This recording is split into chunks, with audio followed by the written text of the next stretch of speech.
Hey, what's up, everyone? So, I think I'll be talking to Destiny here in a minute.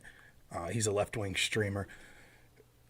I will not be able to stream to Twitch because terms of service say because he's banned on Twitch, I can't stream there. So you go over. I'm not on Rumble anymore. Basically, just multi-stream to Rumble because it's not partners with Restream, the app I use. I had to pay $50 a month, and it just for all the viewers I was getting on Rumble, it just wasn't worth it. So you can go over to Twitter, or you could go to YouTube here in about 2 minutes, and I'll be talking to Destiny on those platforms. I wanted to talk to him about vaccine mandates. I saw that he put a open challenge today to people that wanted to talk about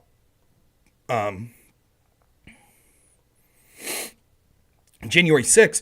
So I just thought I'd check in. I was doing some stuff around the house. I thought I would check in on his channel to see if anyone called in. They did not. I'm on Kick as well, I think. They did not. And instead he was talking about vaccine mandates. And I was like, oh boy, I'm happy to have that discussion. I've heard so many left-wingers talk about vaccine mandates and how blah, blah, blah, debunked. More than happy to have that. I will blow anyone's doors off on that conversation. But you don't want to talk about that. I understand why. Maybe I'll goad them in, though. Let's see. Anyways, I'm going to be ending this Twitch stream here briefly. Let me get set up on. We'll see if we can talk about more January 6th proper, the actual day. There is one quote. I need to look up the quote from Ray Epps, the text message that he sent. I would like to find that because I'm sure that'll come up. So before I join him, let me see. That's all the prep I need, though. Ray Epps, text.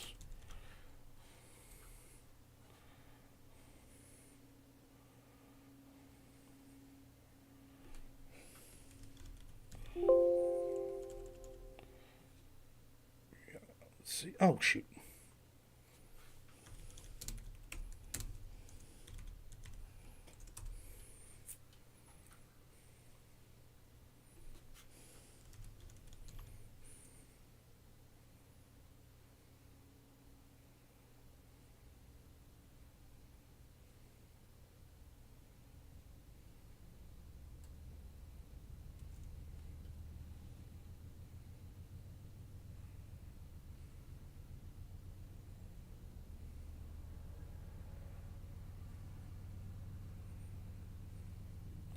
Let's see if I can find this real quick.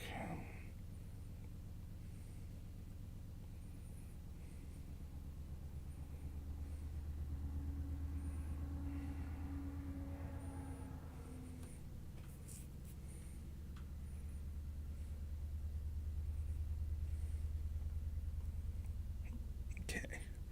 All right.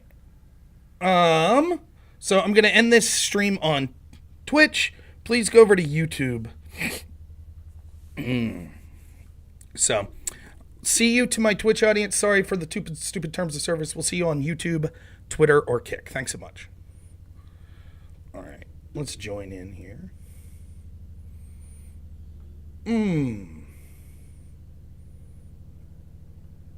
Went to this thing and it's like, bro, I don't give a fuck. Okay, I need way stronger shit than that. Okay, maybe there was something bad here. I don't know. I haven't checked. Okay, Robert, what's up? What's happening? So I saw you said if people wanted to talk January 6th, but then I was very excited when I saw you were talking vaccine mandates, but we could put that off for a different day if you want, Sure. and talk more this January 6th. When's your debate, by the way? I think in 2 days. 2 days? Okay. Yep. You're with the Krasenstein brothers. They're terrible, but good luck with that.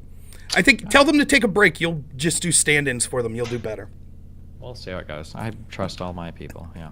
Well, that's very generous of you. So we talked about sort of the electors business. Do you want to talk about the day of January 6th proper? Sure. Okay.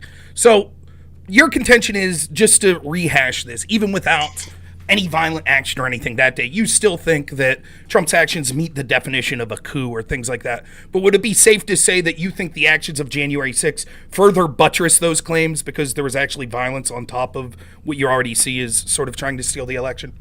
Kind of, yeah. Okay. I think that for me, the actions of January 6th institute what was clearly a riot, but wasn't a serious attempt at an insurrection or overthrow of the government. And I think that the shadiest parts about it seem to be that there was some sort of prior knowledge from law enforcement but for some reason they intentionally decided not to have adequate security there. Do you have anything on those grounds you'd like to talk about, or do you think that's just a completely batshit theory? I don't think anybody knew the number of protesters or rioters that were going to show up that day. Nobody had forewarning about the speech that Trump was going to give. There were law enforcement that knew about activity that was happening in that area. That's why there were arrests made prior to January 6th, and that's why some people, I think members of the Proud Boys, were kicked out of D.C. prior to that because the FBI said, we know you're here, you need to get the fuck out.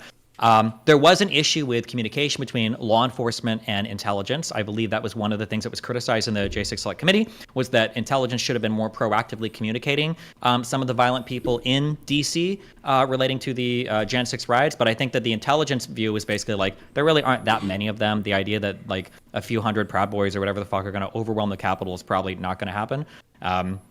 Yeah, so I think that was kind of the general thought, because nobody, I think the biggest like question mark of the day would people didn't know that Trump was going to give such an inflammatory speech and then send all those people to the Capitol afterwards. I think nobody was ready for that particular thing.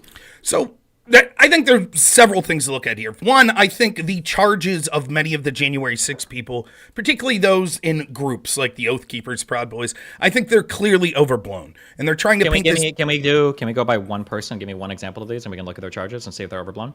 Well, no, right? Well, I guess we could take like Enrique Tarrio or something like that. But the reason I'm saying they're overblown, I'm talking about in general.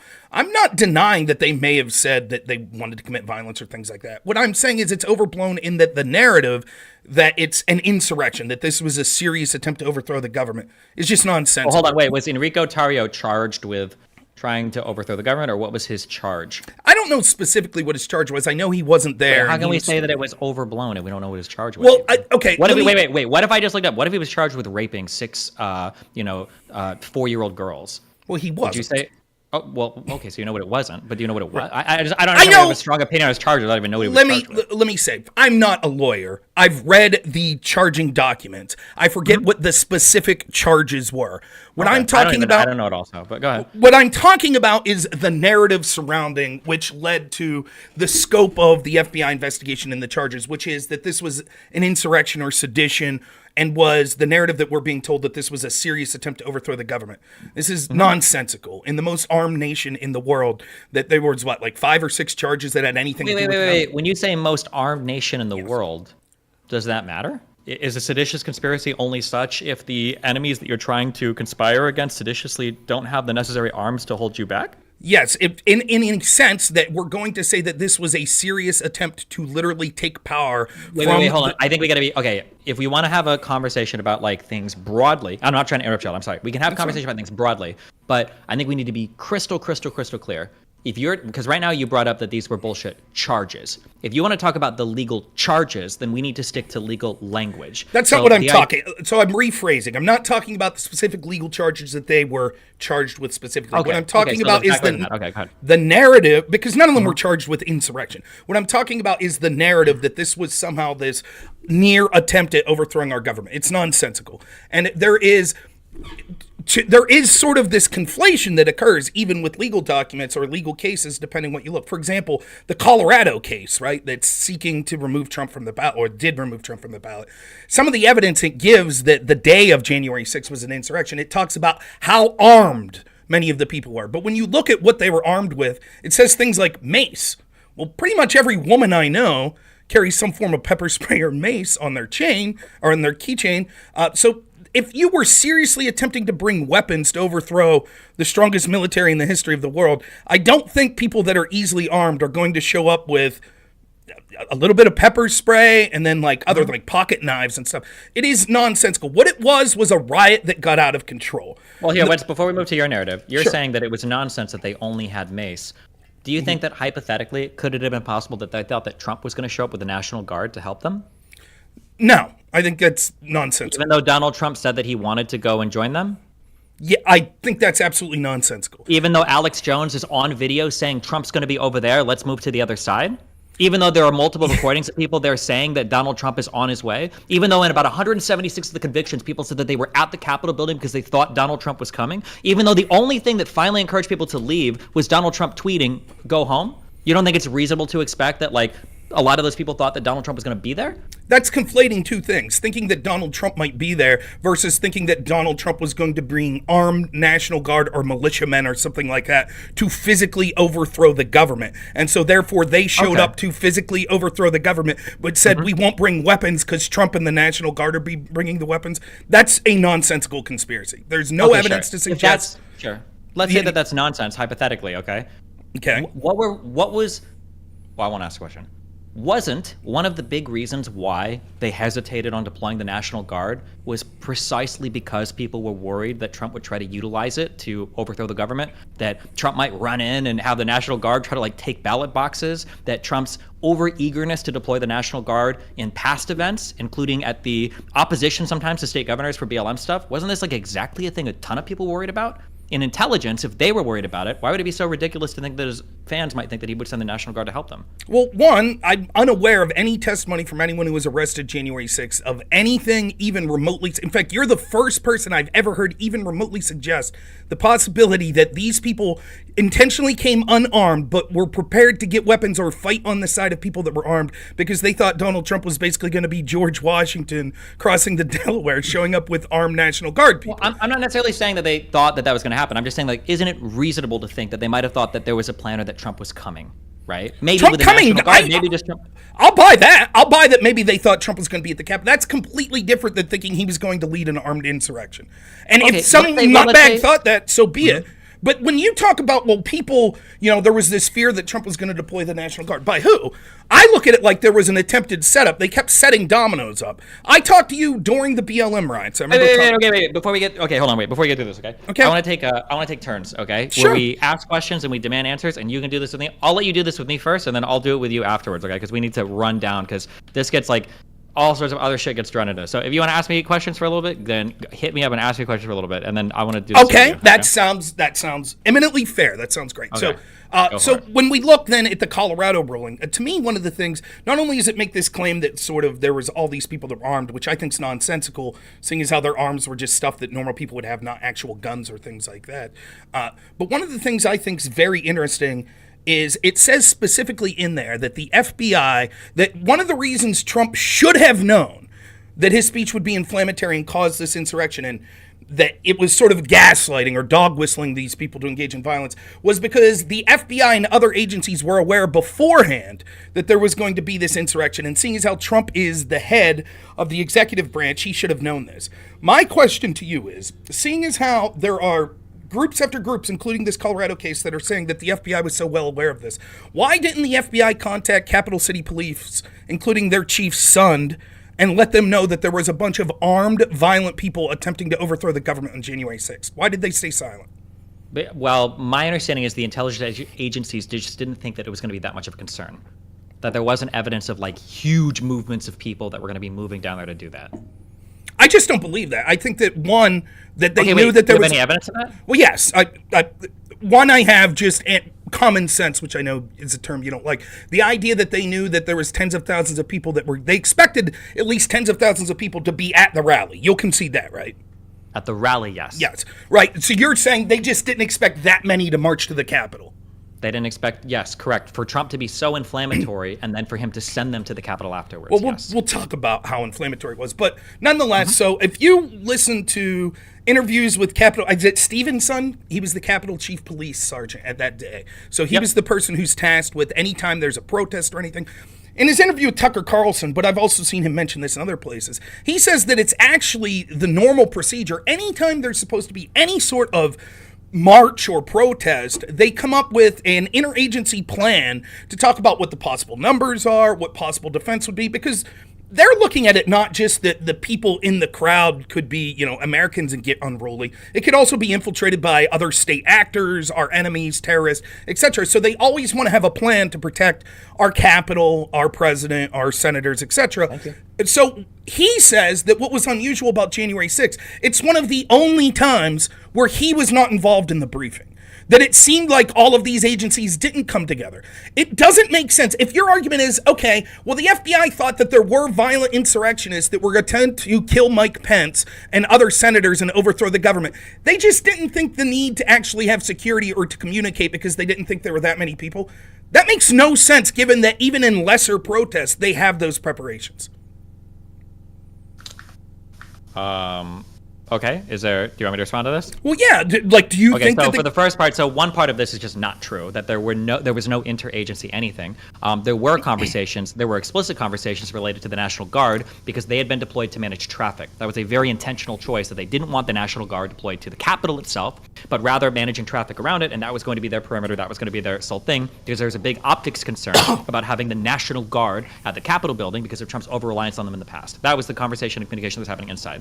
And then I'll repeat the other point, that intelligence agencies thought that there were people in the area. That's why they made some arrests. That's why they expelled some people beforehand. They didn't think that there were going to be tens of thousands of people marching from the Trump rally to go to the Capitol building. You would agree, because I think it's part of the conservative talking points, that there probably weren't enough Proud Boys or other people there to overwhelm the police and break their way in. They needed the massive crowd of protesters that was sent from Trump in order to do that. And I don't think the intelligence agencies figured on that happening, which was maybe a mistake on their part, but I don't think there's any evidence for malintent anywhere here. And if there is, you haven't provided any besides common sense. Well, it would be, I disagree. I think that, again, going back to the term you used, Occam's razor, it would either, once more, we see that it's gross incompetence or malintent from the part of the FBI specifically, if they were aware that you'll agree with this, the FBI's contention, and as the courts in Colorado and others, their contention is that the FBI had knowledge prior to January 6th that violent insurrectionists were going to use weapons to murder Mike Pence, possibly other senators, to violently overthrow the government. You'll concede that that's their argument. That what? Say that again? That violent insurrectionists, groups like the Proud Boys or Oath Keepers, planned on using weapons to violently overthrow the government, including plans to possibly kill Mike Pence and other officials. If that's what the seditious conspiracy charges or convictions laid out, sure. But that's not my main contention. My main concern is with the actions of Donald Trump. Okay, right. Totally fair. I get that, right? So given that, I think it would be obviously beyond the pale for the FBI to know that, and simultaneously, as you admit that there are people that at least were on the political side of those insurrectionists, that were upset and thought the election was stolen and that were Trump supporters, and they knew there were going to be tens of thousands of them. That seems to be a pretty big gamble for the FBI to be taking. Like, we know a handful of people are going to attempt to overthrow the government and possibly murder people to do so, and we know they'll have tens of thousands of people that are at least are on their political side. But we're going to gamble for optics reasons and not have security there. Okay, so then is your contention, one, that there is no such thing as an intelligence failure, it's always intentional, and two, that all of the people inside the Situation Room that talk explicitly about not wanting National Guards people there because of the optics of having the National Guard deployed, all of these people are lying, and that there can't be an intelligence failure? It must have been planned, and you have no evidence for any of that, right? No, I wouldn't say that there can be no such thing as intelligence failures. So very clearly, you agree there can be an intelligence failure, and you agree that do you agree that a lot of people at the time were talking about optics, that they were worried what it would look like to deploy the National Guard to the Capitol building during? Well, yes, right. Those sort of discussions of optics were occurring, but who were they occurring with? Right? They were occurring with, like, you tell me if I'm wrong. You're talking about sort of people within sort of the chain of command that were concerned that it would look like Trump was mobilizing the military if the National Guard was there. That Trump, wait, say that again, I'm sorry. You're saying that, like, people within the chain of command of the people, like the police or the Capitol Police or the Sergeant at Arms, those sorts of people that were within the chain of command that would have the authority to kind of deploy these people, they were worried about the optics because it would be even the day before they were worried about it, right? That's why the Mayor Bowser put out that statement saying we don't want Capitol Police here. We only are going to have them managing traffic. Yes, okay. That was the whole point, yeah. Okay, so why do you think, but then that's my contention is they did that because they wanted to avoid the appearance of the military being deployed for the electoral vote. What is your contention? That was all part of a grand scheme to facilitate the January 6th riot? Well, no. So there's several things. So there's stages that we could look at this. Let's start. Wait. Can you give me, why do you think everybody was saying that? Why do you think the National Guard wasn't deployed beforehand? I think that excuse is insufficient because the idea of being concerned about optics to the potential of allowing people to murder the vice president seems to be nonsensical. Okay, I want you to tell me then, what do you think it was? I think what it was that the FBI intentionally wanted this riot to break out so they could use an excuse to crack down on people. Wait, why did you just disagree with my earlier assessment then? Because I just said that's what you said. You said that this was intentional. The FBI was intentionally doing this, right? Did I disagree with that? I thought I said that intelligence failures can happen, right? Okay. But you believe then, so that means that, so let's see who all has to be on this. So Miller the Secretary of Defense, he was in on this. All of the people in the Situation Room, Mayor Bowser was also in on this. If I go through this part of I don't remember everybody that had this conversation, but every single person then that was involved in not deploying the National Guard ahead of time, all of these people were in on the FBI conspiracy theory, or can you explain to me how you think this works? Yes, I will say that there are certainly a lot of people, more than the average person might think, that was trying to set up the dominoes. By the way, they did this repeatedly. They were constantly trying to set up having lack of safety measures in place when there were Trump rallies and things like that, hoping that violence would kick off so that they could say, see, look how violent they are.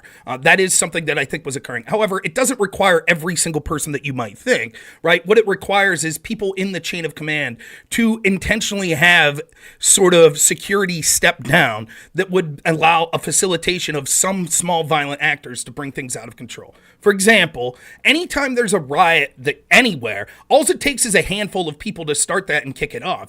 I could list you a litany of left-wing or anarchist or even other sorts of political groups that had riots that, had there not been adequate security there, it would have got far more out of hand, possibly getting into government buildings, possibly attacking. But it was only January 6th for some reason that they had foreknowledge, according to them, this isn't a conspiracy, according to the FBI, they had foreknowledge that there were going to be tens of thousands of people there, and at least a small handful of them were going to use that day to try to murder members of Congress or members of the executive branch to install their own government.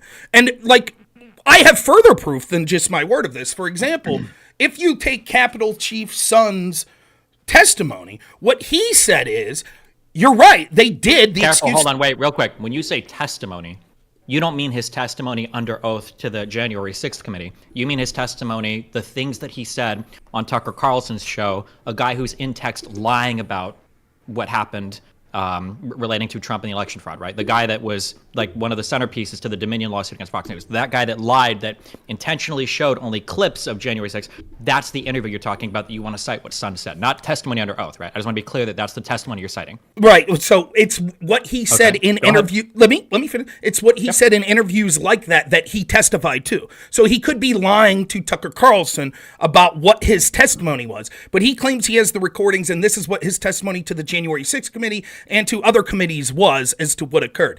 And I think it's funny, by the way, that if we're going to impugn Tucker Carlson, then I'll be sure anytime you talk about any statements that Trump gives to Maggie Haberman at the New York Times, that I go through the laundry list of disinformation that they've put out, and we say, no, wait, just to be clear, when we're talking about this came from a media agency that lied about the Russia collusion hoax and this, and this. Wait, hold on. What statements have I given of Trump about him making statements to the media? Well, I didn't say you did. I said if you do, that's what I'll do. Okay, yeah. Anytime you cite any sort of... Why would I ever rely? I'm going off of federal indictments, investigators, and leaks and stuff like that. Not Donald Trump giving softball interviews to people that have already been proven to have lied about this very event. You're trying... to believe them. What you're doing is you're trying to sort of gaslight the people listening to thinking, oh, Tucker Carlson's an evil election denier who's just a liar. And so if the Capitol City chief talked to him, that should somehow influence... Why does that have anything to do with what Son said, who he said it to? All I'm saying is that when you use the word testimony, that conveys almost like an under oath, under threat of perjury discussion about things that have happened. Sund was under a lot of testimony for the January 6th Select Committee. He didn't allege any wrongdoing. Now you're talking about an interview that he had with Tucker Carlson. Oh, I'm sorry, wait. Did Sund allege a conspiracy? I don't know if he alleged a specific conspiracy. It's what he... My guess is this. I'm only reporting what Son claimed to testify. Is it possible that when he testified that he said things that are different? I guess that's possible. But I'm taking his word, what he's publicly said he testified to. Okay, on Tucker Carlson, what did Sund say? What did Sund even allege? Did Sund allege on Tucker Carlson that they were set up by the FBI in a malicious way? Or just that it seems like there was a failure to act as they probably should have? There might have been an intelligence failure or some error or whatever. I can't remember exactly. I do believe at the end, at his conclusion, he does imply, or he maybe even straight out says that he thinks there was an intentional lack of security there that day. I don't know if he goes into his reasons into thinking why, but that's irrelevant. Wait. Well, hold on. There was an intentional lack of security. That's not up for dispute. We agree. had a discussion, maybe not Sund himself, but there was a huge discussion about what kind of security to have there, and they intentionally decided not to massively deploy the National Guard. That's not what our argument is about, is whether or not there was a security failure. There clearly was. Or whether or not it was intentional, it clearly was. It was whether the intention of that security failure was to foment a riot that could then be used to blame Trump supporters for being violent. I believe that's the conclusion. That's the intention you're making, which, by the way, up to this point, you've still provided absolutely zero evidence for. Okay. That was a very big Okay. claim. Yeah. So let me answer this. My belief. Also, wait, real quick. Don't you think we should just find what he said? Isn't there like a transcript of what Sund said to Tucker Carlson? But there might be, but his conclusion's irrelevant, right? Because all I'm talking about is the things that he said, the matters of fact on the ground. This is something that often happens, right? You'll have someone that'll say, what are the matters of fact that Sund would say that I would dispute? well, if you'd let me finish and say, it doesn't matter what his reason for thinking why it occurred, it's what he said actually occurred that matters. Would you agree with that? His conclusion could be wrong. It's to his opinion as to why it happened. But if he's talking about this is the timestamps of how that day went down, who gives a shit what his conclusion on his opinion is?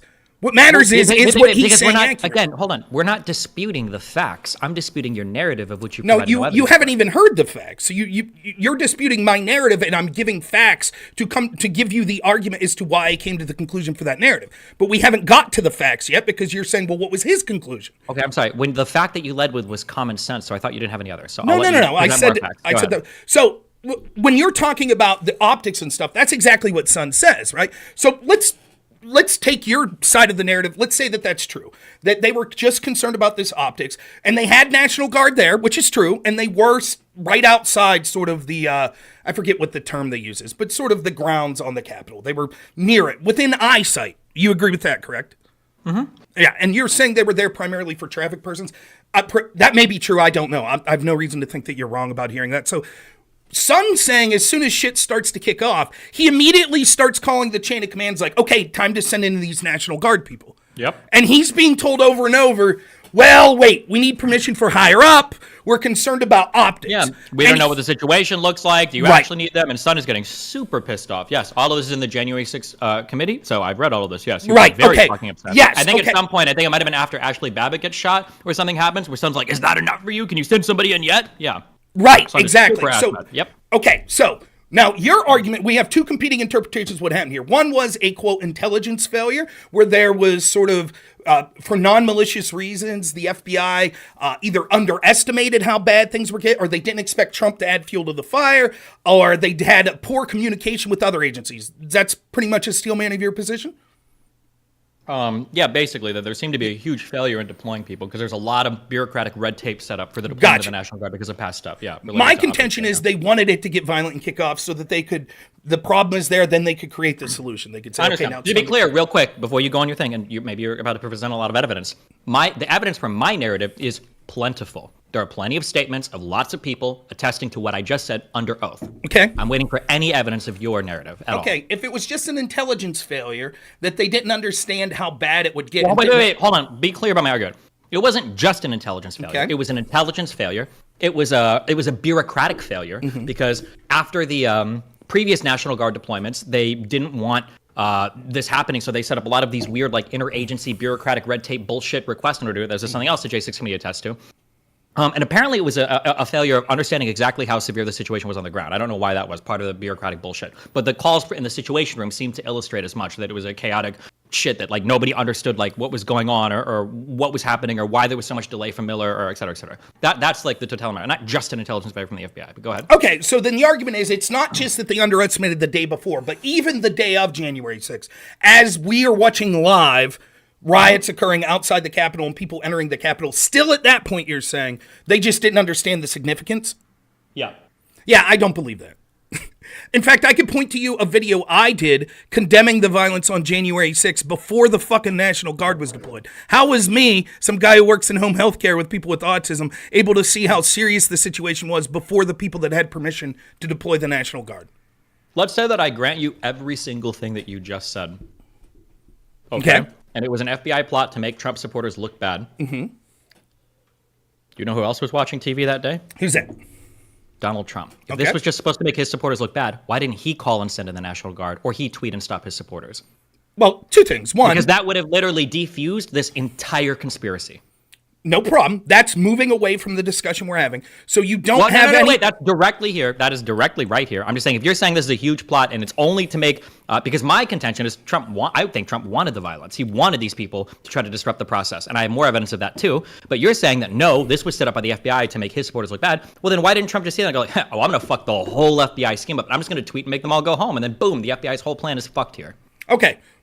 So that's still moving away from the culpability of the FBI, but I'm more than happy to do that. Hold on, wait. The only reason I'm doing this is because you've given me no evidence. Actually, fine. I'm sorry. Let's back up. Do you acknowledge that you've given me no evidence? I can't actually fight you on any because you've given me nothing to fight on. I don't know why you say this a lot. You constantly say things like no evidence. That's not no evidence. Saying that everyone in the country was able to turn on their television and see how bad the riot was getting, but your argument that the sergeant at arms, the people at the FBI, the people at the Capitol Police were unable to do that somehow there was a fog of war and they were unable. They intentionally allowed National Guard that was footsteps away to not intervene. Even at the moment they saw that people were breaking into the Capitol, and some of those people had you're giving me. There's no narrative. No, everything you're giving me is narrative. I'm asking, is there here, let me give you examples for things you could have, right? Mm-hmm. Is there testimony from anybody in the FBI? Remember we did the whole Durham investigation. Sure. We found some improper behavior. We got even an indictment against Kleinsmith, a conviction even, right? Yeah, so we had the Durham report, we've had these interagency investigations. Did Donald Trump call for an investigation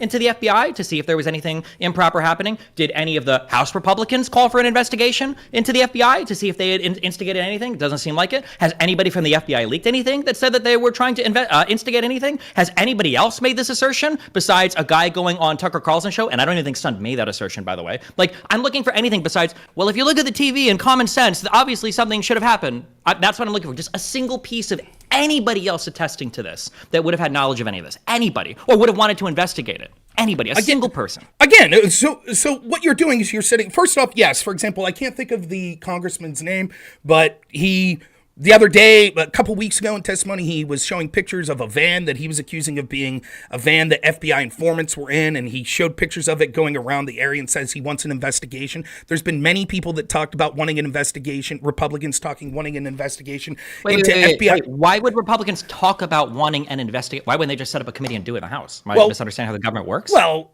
first off, like don't they have literally impeachment proceedings going on right now? Like, listen. The way that it works better if you don't say wait every 3 seconds and you actually. I understand if I'm rambling too long, but many times you do it 5 seconds in. Yeah, the first thing is I'm just trying to ask you for a single piece of evidence, and then you just start like telling stories. Like what you just said included like a random guy in Congress said that maybe there were informants in a van. No. My evidence, I can say like, well, here are these conversations where General Flynn and Chief Conti and Colonel Matthews and Major General Walker are all talking about like the optics issue and the deployment and everything. I can give you direct evidence from all of this. And your thing is like, well, common sense is if you look at the TV and the Congress guy said a van was driving around. So if you don't have any evidence, that's fine, but just say that. I don't have any evidence is my theory.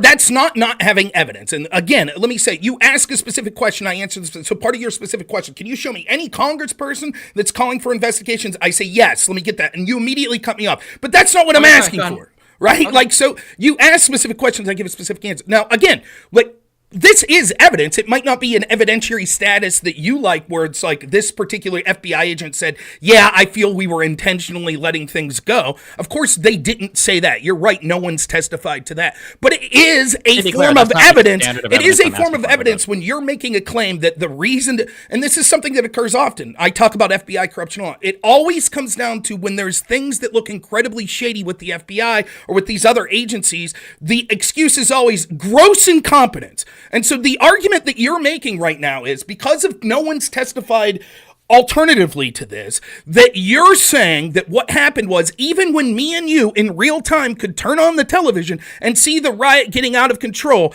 Capital City Police, the FBI, none of them thought, geez, maybe it's now to the point where the National Guard that's literally 2 blocks away, we should come in to make sure that this is going to be protected, because at that point they were still concerned about optics. That is evidence. It's evidence to suggest that it's so far beyond the pale to think that they were so incompetent that now they want us to believe, oh my God, this was an insurrection that almost overthrew the government. That's the narrative they're telling us. But up until 5 minutes before that, they had the power to stop it and decided, we don't want to do it because it's bad for optics. That's bullshit. And you know it is. Why aren't any of the congressmen that were threatened that day making the same assertion, if that was the case? There are plenty of congressmen that are saying that they think the FBI informants there and were facilitating a riot and things of that nature. FBI informants being in the area is not your assertion. Your assertion is that the FBI deliberately allowed this to burn through the Capitol to make Trump supporters look bad. Is there a single person in Congress that's making that claim? Even Jim Jordan or McCarthy? I don't know if they've made those. I don't know they've made that specific claim. Okay, I know that they've. And that's fine. And maybe they have, and we just don't know it. But then you have no evidence for what you're saying. That saying. is not saying no. You're mistaking what evidence is. Evidence isn't that I need a congressperson to agree with me. You tell me where I'm wrong in my logic. You're saying just a simple yes no. You're saying that because there isn't another congressman that said what I said, that we all have to believe that when we turned on the TV in real time and saw this riot getting out of control, that still at that point that people said, nah. It's fog of war. We don't understand that. That's your argument? My argument, is that there was a lot of confusion in the Situation Room relating to the deployment of the National Guard. Yes, that is my argument. That is not just my argument, though. That's the argument. That's the testimony of every single person that seems to have been involved in that situation. That's their testimony. Okay, yes, so under oath. That is their testimony under oath. That is not. Did you hear them under oath, or did you hear them talk to CNN or something like that? People that maligned Sandman and a bunch of other people lied about the Russian piss test. The only person here that supported a media interview is you. That is talking about an interview that Sun gave with Carlson, a guy who left Fox News because he lied about January 6th. Okay, so that's the only person that you're citing. So I'm citing the under oath testimony that was given for the January 6th Select Committee. That's what I'm citing. Now, if you're saying all these people involved were lying, sure, maybe that's the case. Maybe all of them were lying under oath, and every single person on this committee was part of a treasonous conspiracy to do whatever. But you don't know evidence for any of that. So at the very least, you would be supporting the immediate removal of every single person that was involved in any sort of chain of command in that, because this is one of the most gross. Didn't people actually resign over it? I thought there were multiple resignations. Some did, but everyone should, right? Shouldn't there be an immediate? I don't know if everyone should, because I don't know 100% who was at fault for this, and even they seem to have issues trying to assign particular blame at the end. We've had a massive January 6th committee that was partisanly ran, right? Targeting sort of. Wait, what do you mean partisanly ran? It was obviously partisanly ran. It had two why was it Republicans partisanly ran? Because it had no opposition whatsoever. Why wasn't there any opposition on it? What's that? Why wasn't there any opposition on it? Name me the Congress people that were there that were oppositional. No, I'm asking why wasn't there opposition? Because that's the way the committee was set up. They didn't want people that disagreed. It wasn't set up that way, and they did want people there. Pelosi requested 5 people from McCarthy that could join the commission. Sure. McCarthy forwarded 5 of them. 2 of them were directly being investigated for their activities on January 6th. So Pelosi rejected 2, and McCarthy said, if you don't take all 5 of these exact people, I don't want a single person on that committee. So the committee moved forward with no suggestions from McCarthy. So when you say it was partisan, that's true, but that was McCarthy's fault. And if you're going to try to claim that McCarthy's part of the deep state now in friends with Pelosi, you can take that argument. But the only reason why that committee was not bipartisan was because of McCarthy's refusal to participate. No, what it was the people that would be oppositional, right, were told that they weren't allowed to be on there by Pelosi. They only wanted Republicans like Adam Kinzinger and Liz Cheney. They didn't want someone like Jim Jordan that was going to be oppositional. And the idea that they set up this committee and said. No, I'm not lying. I'm not lying whatsoever. The idea that Pelosi set up this committee, right, and then had the gall to say, well, these are the people that are allowed and the people that aren't allowed on is nonsensical. Right? There are people, for example, what's his name? I can't think of his name right now. Goldman, who was one of the lawyers, right, on the Trump impeachment, the second impeachment. Now he's a senator or a congressman. He's in there all the time in the impeachment inquiry. Shouldn't he be barred? Isn't he directly implicated? Of course not. If Republicans would have said that dude's not allowed on there, you and every other Democrat talkie piece would say this is outrageous. The normal process is that the opposition's allowed to have people, and instead, whatever your reasons for thinking it happened, what you can't get around, you could blame McCarthy, you could blame Pelosi. It was a bunch of people with prior conclusions that agreed with each other. And by the way, they did most of this stuff behind closed doors, and much of it now not only have me and you not seen, but actual Republicans haven't seen, because they're saying now things like, well, the Secret Service interviews and tapes that we had, some of them got deleted, and some of the interviews and things like that we didn't close doors got deleted. So yes, it was partisan. It absolutely was. You could say it's Republicans' fault. You're lying about almost all of this. So go ahead, tell me what article for the specific. Well, the issue was that the 2 people that Pelosi rejected, I think she was well within her rights to reject, because my understanding is they were under direct investigation relating to January 6th stuff. 3 of McCarthy's other picks, which would have been 1 more than the 2 conservatives that wound up on that panel, which both, by the way, voted for Donald Trump's impeachment, so not the best Republicans, ended up being there because McCarthy wouldn't even forward his other 3 picks. So for your statement to say that Pelosi rejected all the conservatives or all the picks of McCarthy, that's just not true. Pelosi Pelosi explicitly accepted 3 and offered for McCarthy to pick 2 more. And McCarthy threw his hands up and he said, well, I'm not going to participate if you don't take all 5 of my picks, even if 2 of these people are literally being investigated for issues related to what this committee is looking to research. Do you admit that it was McCarthy's fault that no good Republicans for McCarthy wound up on that select committee? No, I don't think so. I think McCarthy's... So you don't think McCarthy should have picked 2 other people? He should have just said, oh, well, fine. I'm not going to have anybody on there? I don't think that you should legitimize a process that is specifically tailored by the opposition party to say that the specific people that want to be questioning the narrative aren't allowed to be there. Okay, don't you think it would be better for you to be a part of that process rather than by completely rejecting any part of it whatsoever? Why wouldn't you want to have 5 people in that committee? Look, why wouldn't you want to have 5 people on that committee? I'll answer you. This is sort of an argument that goes back to sort of forms of protest for a long time. Why wouldn't you want to have 5 people on that committee? I'm answering you. You're repeating the question. What I'm telling you is this is a question that people have had about sort of protests and things like that in the past. Why wouldn't you want to have 5 people on that committee? I could keep repeating my point, and you could keep repeating your point, or you could just let me finish, right? And what I'm trying to tell you is why you wouldn't have 5 people on that because committee. there is a question of if the committee is clearly set up in a biased way to keep the people that you think deserve to be there that will be oppositional, that they're intentionally keeping them off, then by putting other people that aren't as oppositional on there, you're legitimizing a committee that you know is being ran in an illegitimate way. Whereas if you refuse to participate whatsoever, then you don't legitimize what you see as a corrupt institution and committee. So don't you think it would be better to have 5 people on there and be able to say, wow, our 5 people that were part of this committee were cut out of the entire process? Don't you think that would make the committee look a whole lot worse rather than you folding your arms saying, well, I'm not going to have anybody there at all, and then later cry about it being partisan?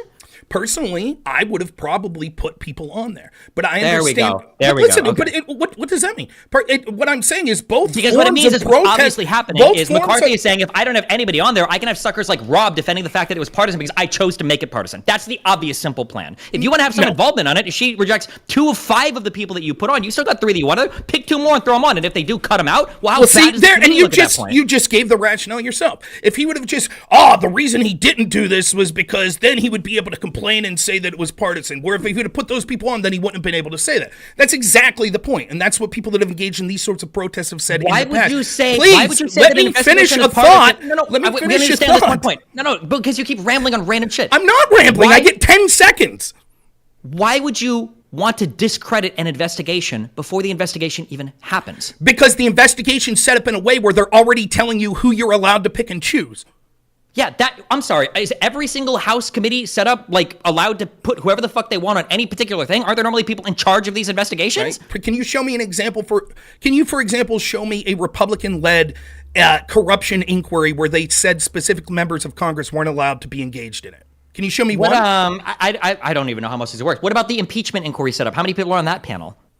I don't know exactly how many, but there's certainly, I already gave the example of Dan Goldman was involved in the impeachment of Trump with a lot of this Ukraine shit that's now coming under scrutiny.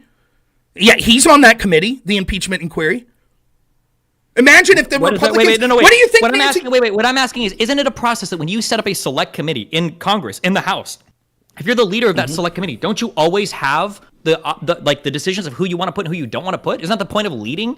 No, I don't believe. I could be wrong. Let me fully admit, I'm not a great historian or anything like that. But I'd be interested to you show me one example in the history where the chair of a committee said that a duly elected member of Congress was not welcome to be on the committee.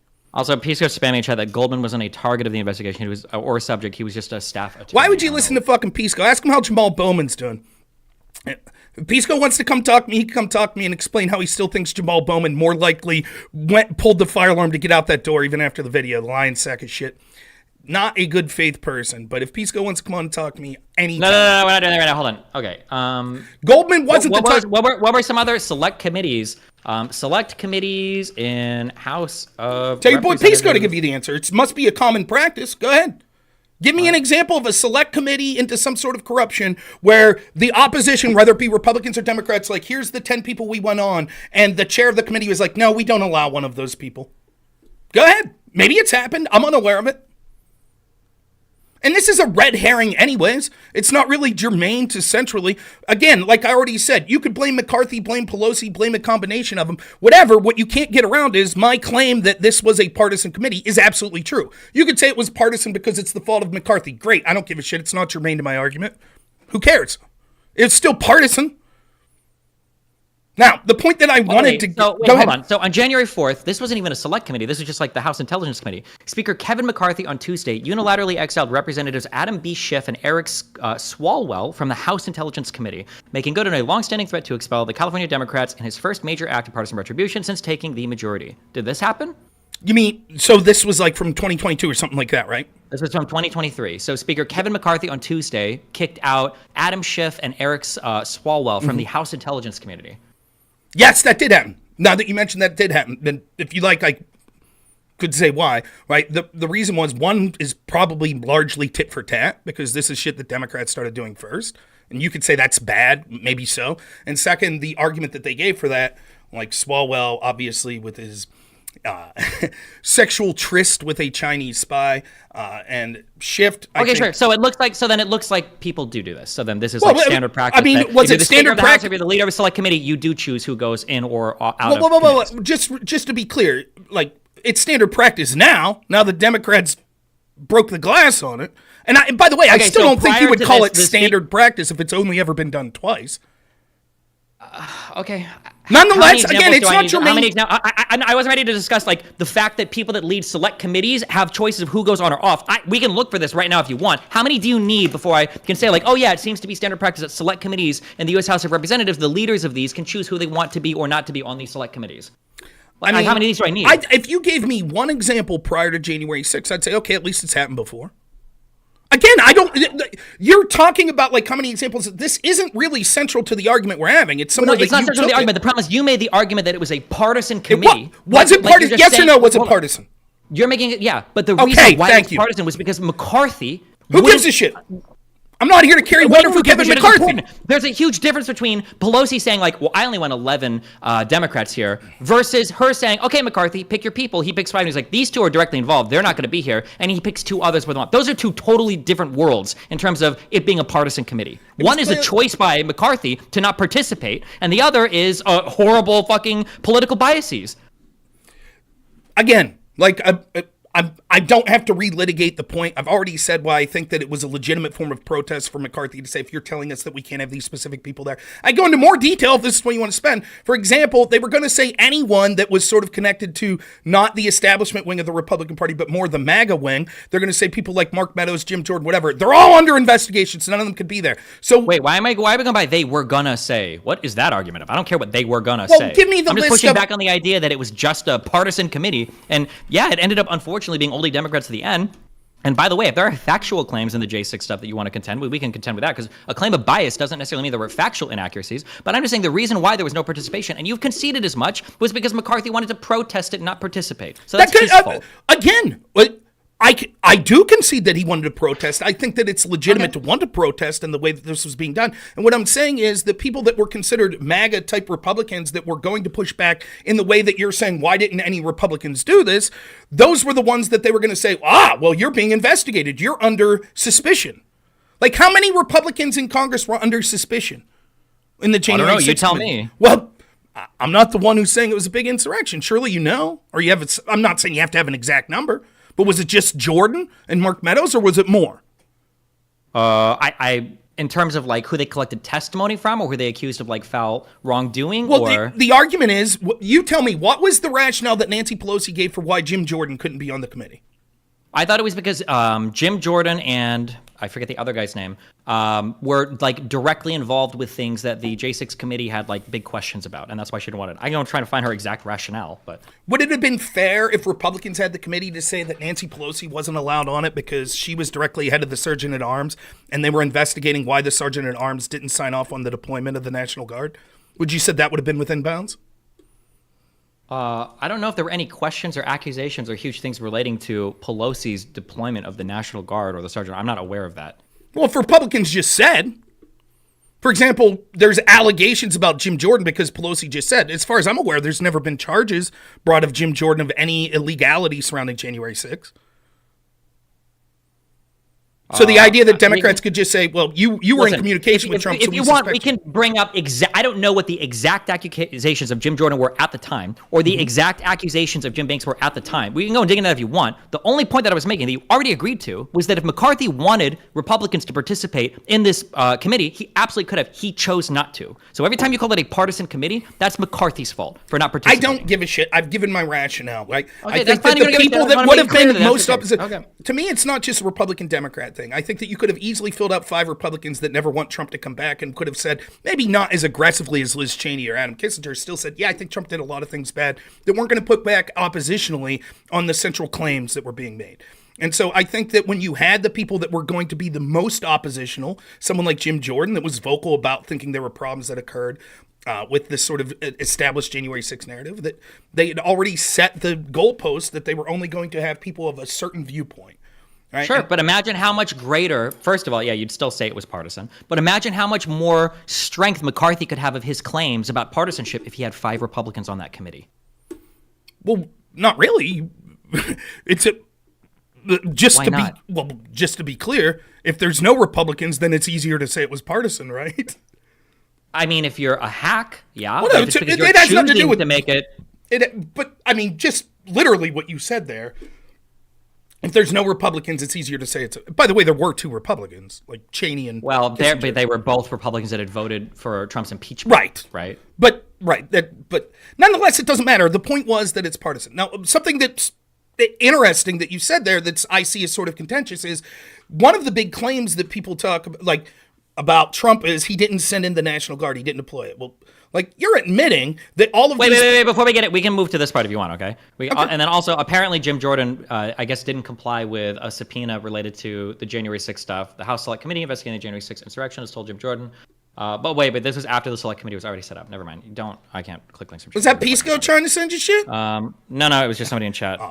K-name. By the way, I like Pisco. That's why I'm so hard on him, because when he's bad faith, it's fucking annoying. Backing all the way up then, hold on, because we got way off the FBI thing. So to reiterate, okay, I have direct testimony from many people that testified in front of the J6 committee under oath that said that the reasons why there was a delay in the deployment of the National Guard and there was so much confusion were due to optics reasons with Trump and then bureaucratic red tape and then miscommunication between agencies, that these are the things that they testified to under oath, okay?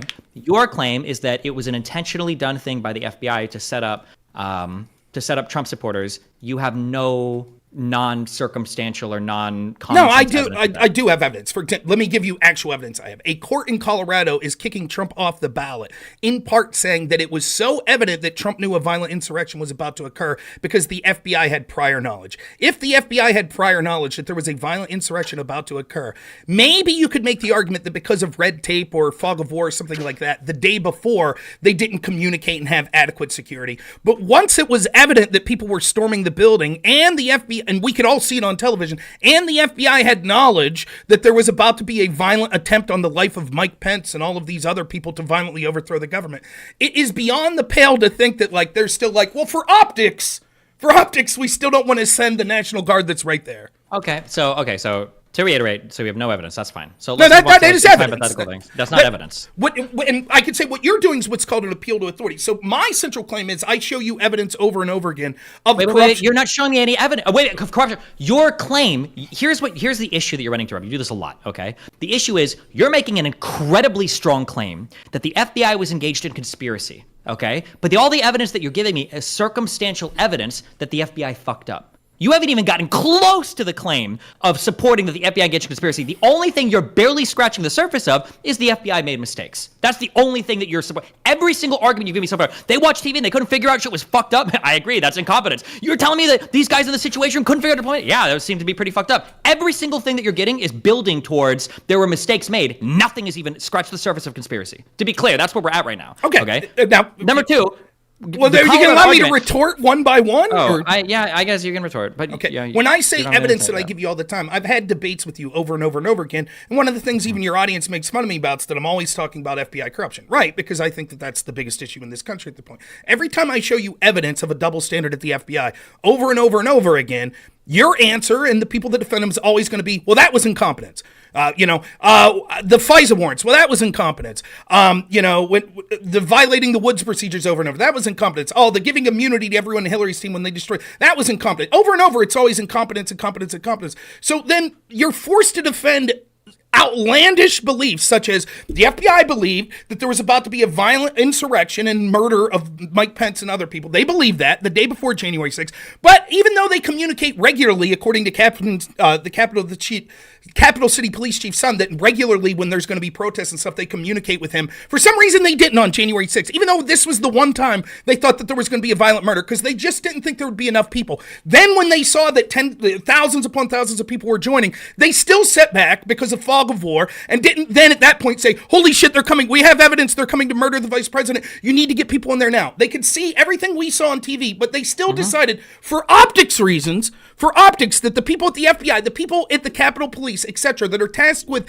the safety and security of the people that represent us, they were like, we can't provide adequate safety and security because optically it would look like Trump's deploying his own military against his own people. It makes no sense. And what you're doing is an appeal to authority that always occurs that's like, well, the FBI testified that...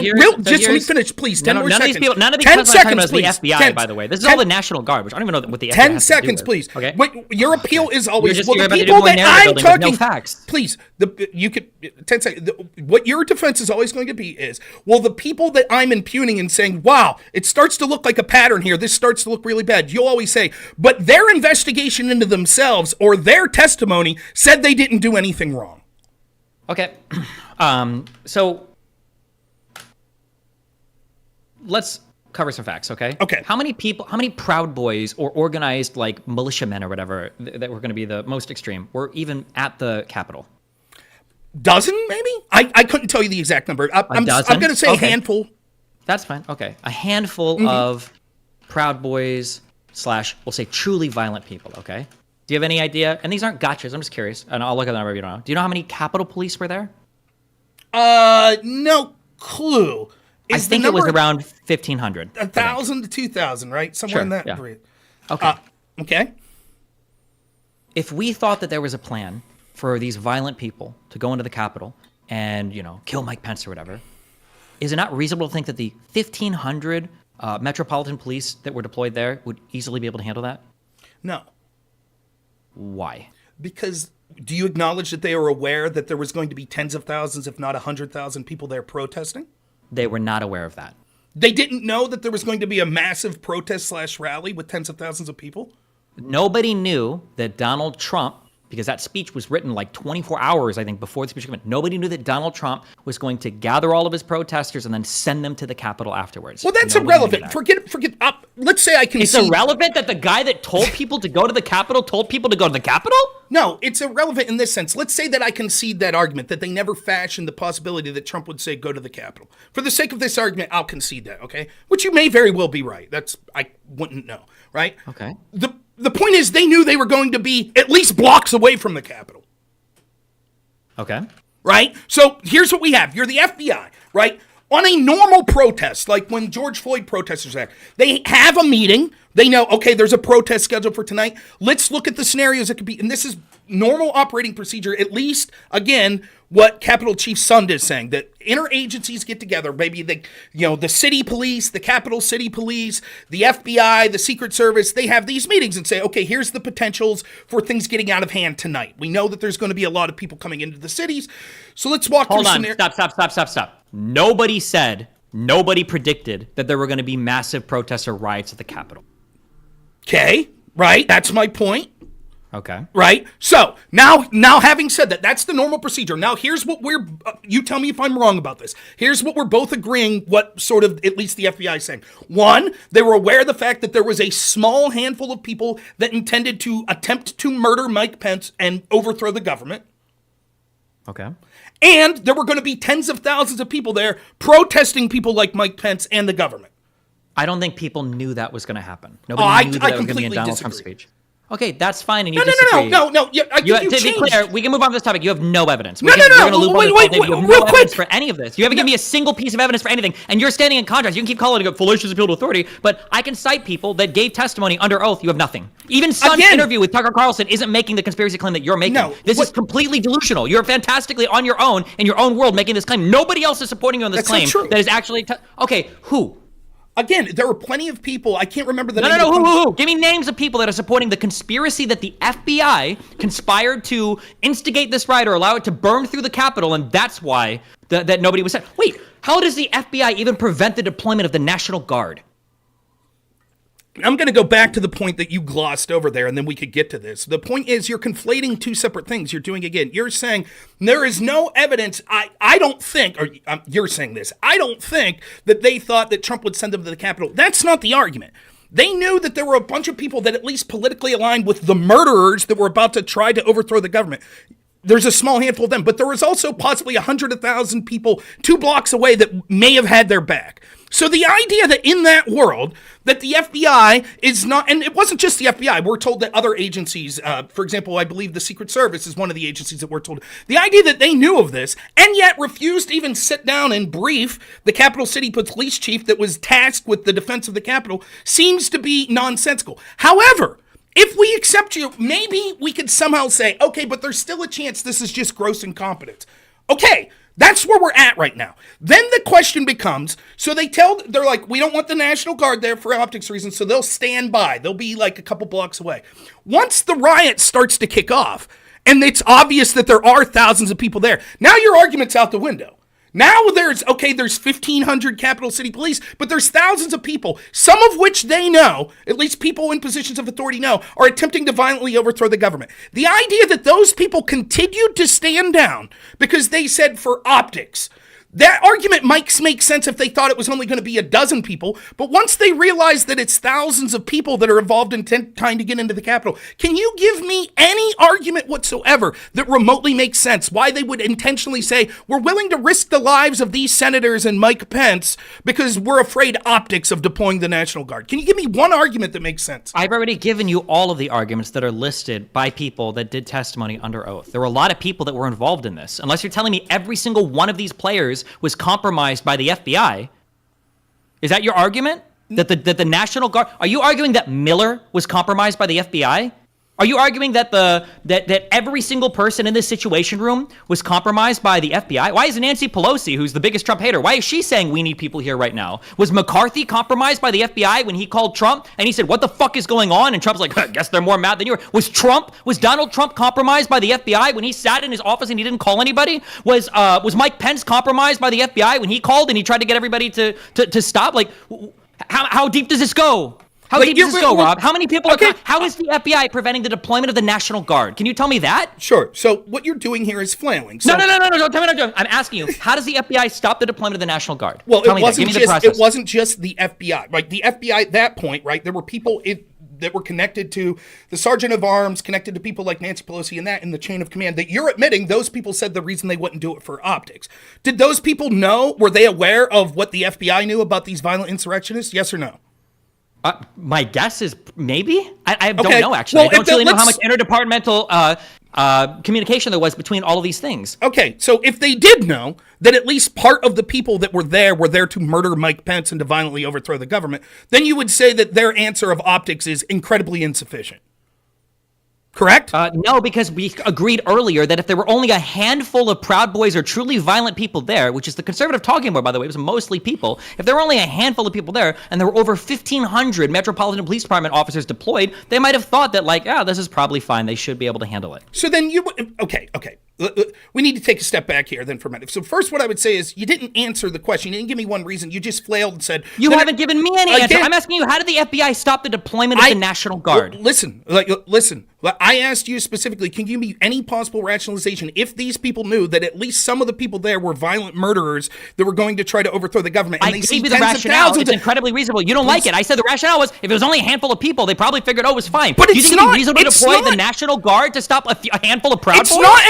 It's not a handful of people once you witness thousands of people clashing, attempting to get into the Capitol. Yes, once that happens, Right. shit is breaking down, of course. Okay, yeah, it's still at that point. For optics is what they testified to. Correct me if I'm wrong. The optics is what led to that situation. At that point, it's bureaucratic red tape and arguments over optics and arguments over the situation on the ground. My argument here is that what's happening at this point is incompetence, and seeing how that's all of the testimony under all the people involved, and seeing how that's exactly what looks like happened in the actual situation room. Your argument is somehow the FBI is pulling the strings behind all of this. You haven't given me a single answer for how. No, you haven't given me one answer for how the FBI is doing it, and you're about to ramble some more. And you're not going to give it to me. It's And I'm not going to that ask you again it's one not that- piece of evidence that the FBI is doing any of this. It's not that I'm rambling. It's that you get hyperbolic to the point where I don't know if you're intentionally misconstruing what I'm saying or if you're so amped up that you're not hearing what I'm saying. I'm saying that there's two scenarios that we're talking about, two time frames that we're talking about with the idea of what did they know? There is the first, which is where you seem to be arguing, which is the day before.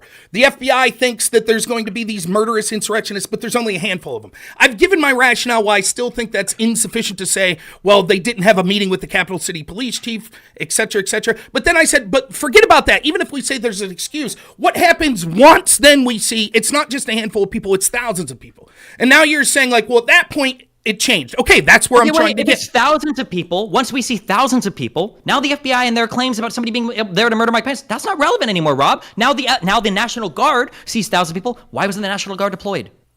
Right. So that's exactly the point I'm making. So the reason the point you're making, I'm asking. That is the point. So what I'm saying is, okay. So at that point, if they were aware that there were going to be violent murders, and now they see thousands of people, it doesn't have to do with the violent murders. It has to do with the thousands of people we see on TV. Why doesn't the National Guard deploy?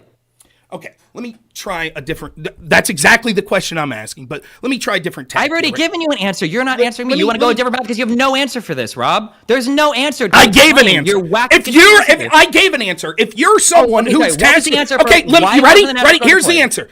If you're someone who has the ability to deploy the National Guard or other security measures, and you know that there is an attempt on Mike Pence's life from violent insurrectionists, and you know there are now thousands of people storming the Capitol, and you choose for optic reasons or bureaucratic red tape reasons to not deploy the National Guard, you did so intentionally.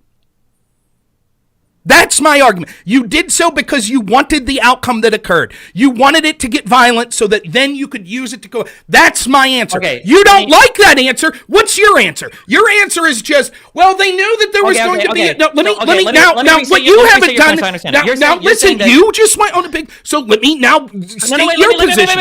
Wait. Let me restate your position. So you're saying that if you know that people are there to kill Mike Pence, if you can see all of the violence happening there, and if you have the authority to deploy the National Guard, you refuse to do so, then it must be because you've got nefarious purposes in mind?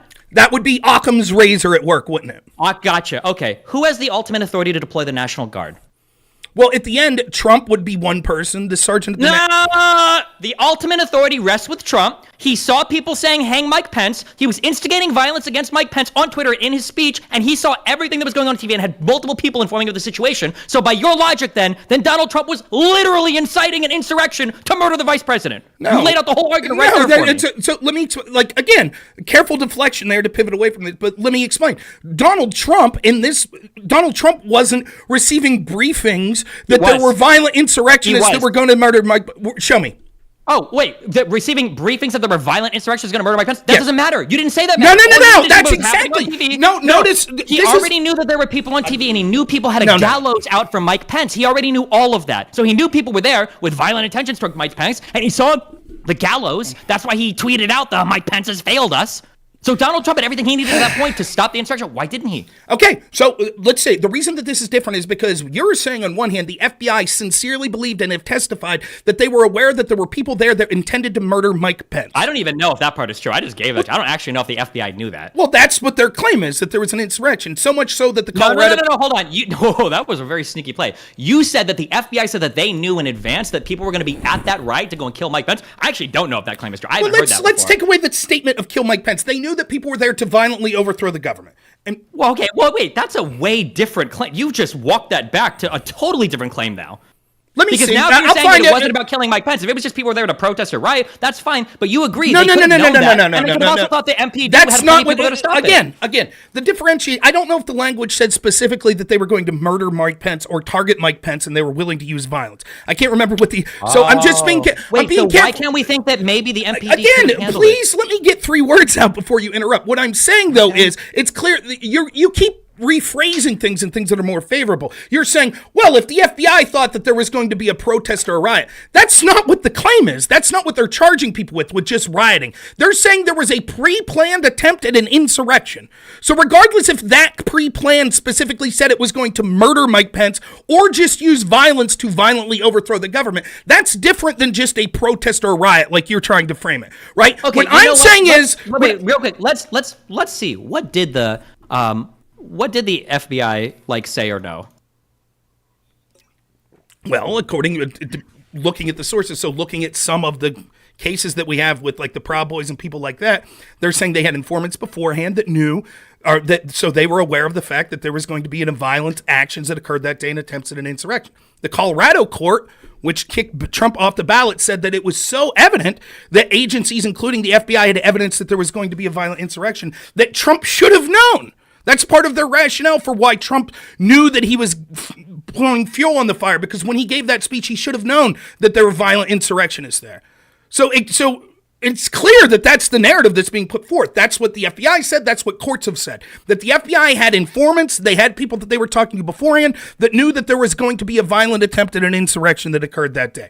The reason this is different than why didn't Trump just deploy the National Guard, which we could get to that conversation. The reason this is different is because you're conceding a world where the FBI and other agencies knew that there were people there to attempt to overthrow the government. But you're saying the reason they didn't act was because they thought, there's only a handful of them. I find that to be bullshit, but let's say that that's at least within the realm of... Hold on, wait. You find that to be bullshit. If me and 10 friends made plans to overthrow the government and we went to D.C., do you think they'd deploy the National Guard for us? I think if they knew that there were people that agreed with you philosophically or politically and there was going to be 100,000 of them, yes. Nobody... Why do you keep saying that? Nobody knew that. What are you talking about? Nobody knew that Donald Trump was going to send his entire audience after... They were 2 miles away. Nobody knew that Trump was going to rile them all up and send them to the Capitol. They knew they were going to... fucking government. I mean, thank God you're not in charge of security at our nation's capital, because your argument is, if they thought that there was going to be a violent attempt to overthrow the government, but it was only going to be 20 people, but just 2 miles away there was 100,000 people that may theoretically agree with them and try to steal the election. No need to worry, because they're 2 miles away. That's fucking stupid. Like, you do understand the nature of how, like, riots and things like that occur. It only takes a handful of bad actors that could take a group of 100,000 people and make it get incredibly violent, incredibly fast. And everyone knows this. If it was so obvious that everything was going to be fucked here, then I still don't understand, why would Donald Trump have encouraged people? Why wouldn't he have ordered the deployment of the National Guard as soon as the rioting started? That's exactly the point, because it wasn't so obvious it was going to be fucked to Donald Trump. It was obvious to the people that are testifying that that's what they knew, like the FBI, right? But Trump wasn't... Do you think that any part of the Capitol riots, the big deal was like the few people that made plans to do insidious stuff? Like, do you understand that's the narrative? You understand that if we remove all of that, none of this situation changes? If the Proud Boys aren't involved or whatever, probably none of this situation changes, right? No, your unique interpretation aside, the majority of the people... Hold on, to be clear, you just said that. My interpretation is what's supported by all of the testimony under oath in these documents. You misunderstand. Your assertion is something that is not being claimed by anybody. You That's why you avoided the question earlier when I asked you if there was a single other person that's making the claim you're making, and you wouldn't answer and you won't answer. You'll never answer that because nobody is. I'm not avoiding the question. What you're doing is trying to pivot and things like that, and then you constantly interrupt 3 seconds into what I'm saying, so it's hard to keep a train of thought. I'm not pivoting. You're unique, because you constantly go off topic. That's why I have all these questions written down that you're not answering, because you don't answer, because you can't say the next thing. You're ranting here, and you're not even focusing on what I was going to say. When I say your unique interpretation, please, when I say your unique interpretation, what I mean is what we talked about the other day. You're saying this was a coup or an insurrection, even without anyone showing up January 6th, correct? Yep. Okay, that's what I mean when I say your unique interpretation. Most people say... that's not my unique interpretation. That's the interpretation supported by Jack Smith, the federal indictments, and every part of the January 6th committee. There was a coup attempt independent of the actual rioters themselves. That is, the bulk of the people that say that January 6th was an insurrection is talking about the violent actions that occurred on January 6th. I'm not here to speak for MSNBC. I'm here to speak for the federal indictments against Donald Trump, and a lot of those indictments focus on the fraudulent elector scheme and the pressure that was put on Mike Pence and the attempt to subvert the DOJ to bolster knowingly false claims to get Mike Pence and other states to throw out the election. That's the lion's share of the Jack Smith indictments, not the rioting bullshit. It adds nothing. We're not just the lion's share of my argument. Right. We're not just talking about the Jack Smith indictments. And as far as I'm concerned, did Jack Smith indict Trump for coup? Did he indict him for insurrection? No, he's not being indicted. Then what are you even talking about? We're just talking about what Jack Smith said. He didn't indict him for coup or insurrection, right? Correct. One of the indictments for Jack Smith is the conspiracy to defraud the American people out of their vote. And another indictment is for obstruction of a government proceeding, like counting the vote. When you do those two things together, that's called a coup, Rob. Destiny, let me just, I know... I don't know if the U.S. criminal court has a charge for cooing. Is that part of the U.S. code? You're a very successful streamer, more successful than I'll ever be, and you seem to be an okay debater. But let me give you, if you don't mind, a little advice. Don't fight on a point that's... You've ran from so many questions. Don't fight on a point that's... Please, don't fight on a point that's so obvious. Right? The majority of people, including Democrats in position of power, lawmakers and stuff like that, say that the actions of January 6th are what constitutes an insurrection. I don't know why you're fighting so hard on this point. I'm not fighting. The actions of J6 do. A big part of those actions involved fraudulent electors, pressure on Mike Pence to decertify the vote, and Donald Trump trying to take advantage of the chaos that he caused to also pressure people in Congress to not certify the vote. The problem is, if we're also, just to be clear, every single thing that I just asserted is supported by testimony under oath. None of your claims so far. Okay, all of them are fantastic. All of them are narrative. You haven't brought up a single hard fact. Actually, I'm curious, Rob. Hold on, wait, real quick. Have you brought up a single hard fact that you can point to in this entire conversation? One hard fact that's like, oh, this said this. This guy absolutely said this. This absolutely happened. A hard fact that supports anything you've said so far. I'll tell you what, if I could show you one of the hard facts that I've said, will you stop interrupting me every 5 seconds? If you can give me a hard fact that's not common sense or the FBI knew a thing, like give me an actual hard fact that supports any of what you're saying, any of the conspiracy that the FBI was intentionally trying to have the Capitol. Oh, no, now I see you've changed. Here's a hard fact. Sun said that he called over 47 times, I believe, to try to get the National Guard deployed and was constantly told for reasons like optics that they couldn't do it. Okay, yeah. Hard fact. Okay, Rob? Thank you. Thanks. Now you'll stop interrupting me every 5 seconds. Now, the point I was Rob, that's an argument. Okay, so you have hard facts to support my argument. Okay. No. It's not hard fact. What's going on?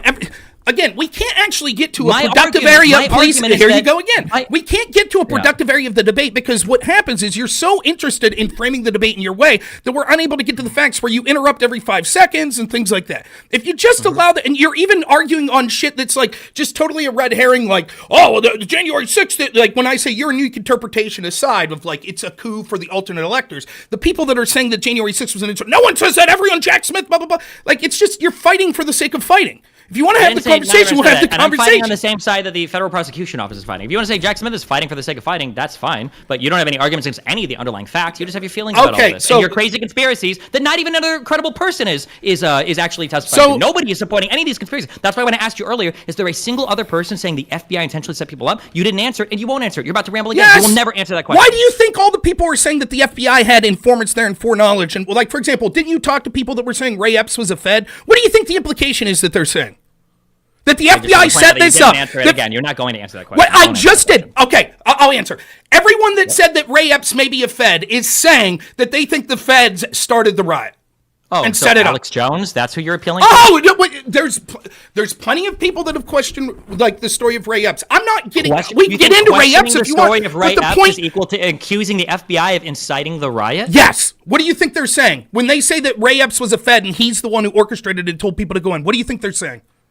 Okay, show me a congressman or show me somebody. Right. So now you move the goalpost again. No one's saying this. Literally, no one's saying it. Hold on, because no. I'm not moving the goalpost. The goalpost is exactly the same, Rob. I'm saying who's saying that. You're saying people are saying it. I'm asking you who. Name one. Who?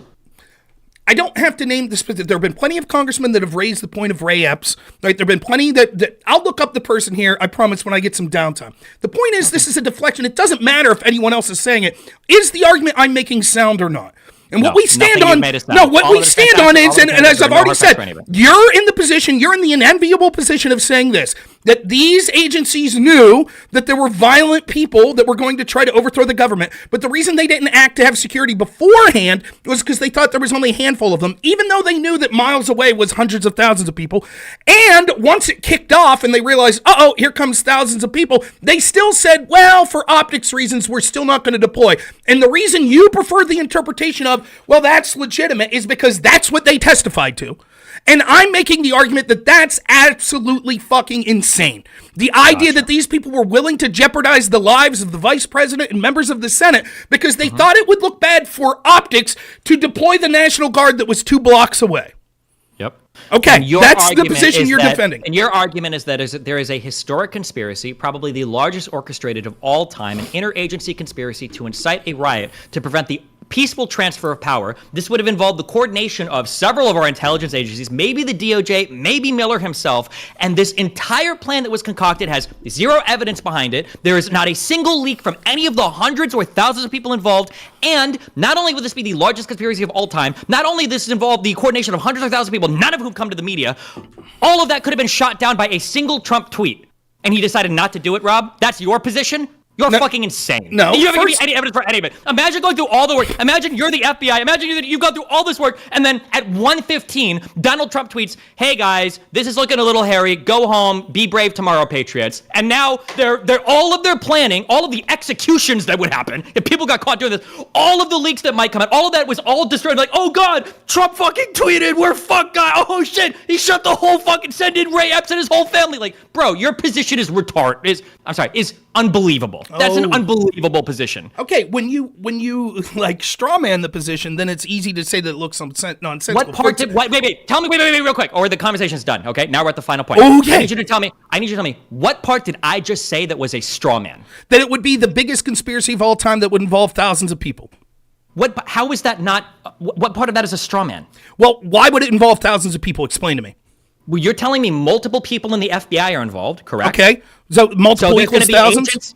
Wait, so there's agents that are involved in collecting intelligence. Sure. Right? There's their superiors who the intelligence is being passed off to, correct? Okay, sure. Okay. Do you think any of the other intelligence agencies are collecting domestic intelligence or working on surveillance as well? Like Sure. the NSA or the cyber, or the DHS or anything? So Could be. any of those agents and any of their superiors, correct? Okay.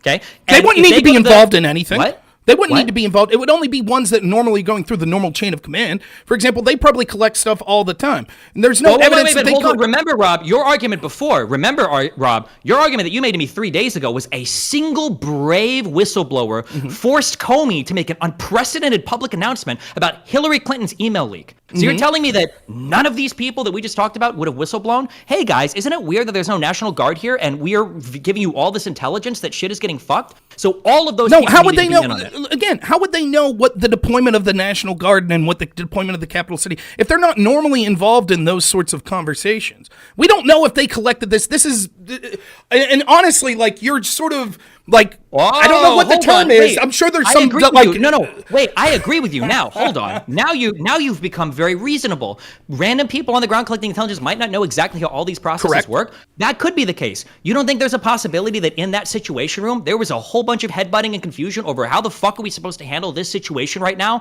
when there's been bureaucratic red tape established, when weird statements have been made by Trump about deploying the National Guard and people are trying to not like contravene that, when Mayor Bowser a day earlier said we don't want any National Guard deployed and the only National Guard there's on the street. You don't think there could have been confusion there or miscommunication or bureaucratic red tape like every single person that testified under oath, every single one testified to. Not a single one backs your claim, Rob. Not a single one. So you've developed from it had to be thousands of people to only a small handful quite quickly. So again, the idea, please, if you let me finish, this just becomes a worthless conversation. It is a sign of rhetorical weakness. All the family members of those instigators, all of the handlers of those people, because Ray Epps' handlers, his family, all those people must be involved in it as well.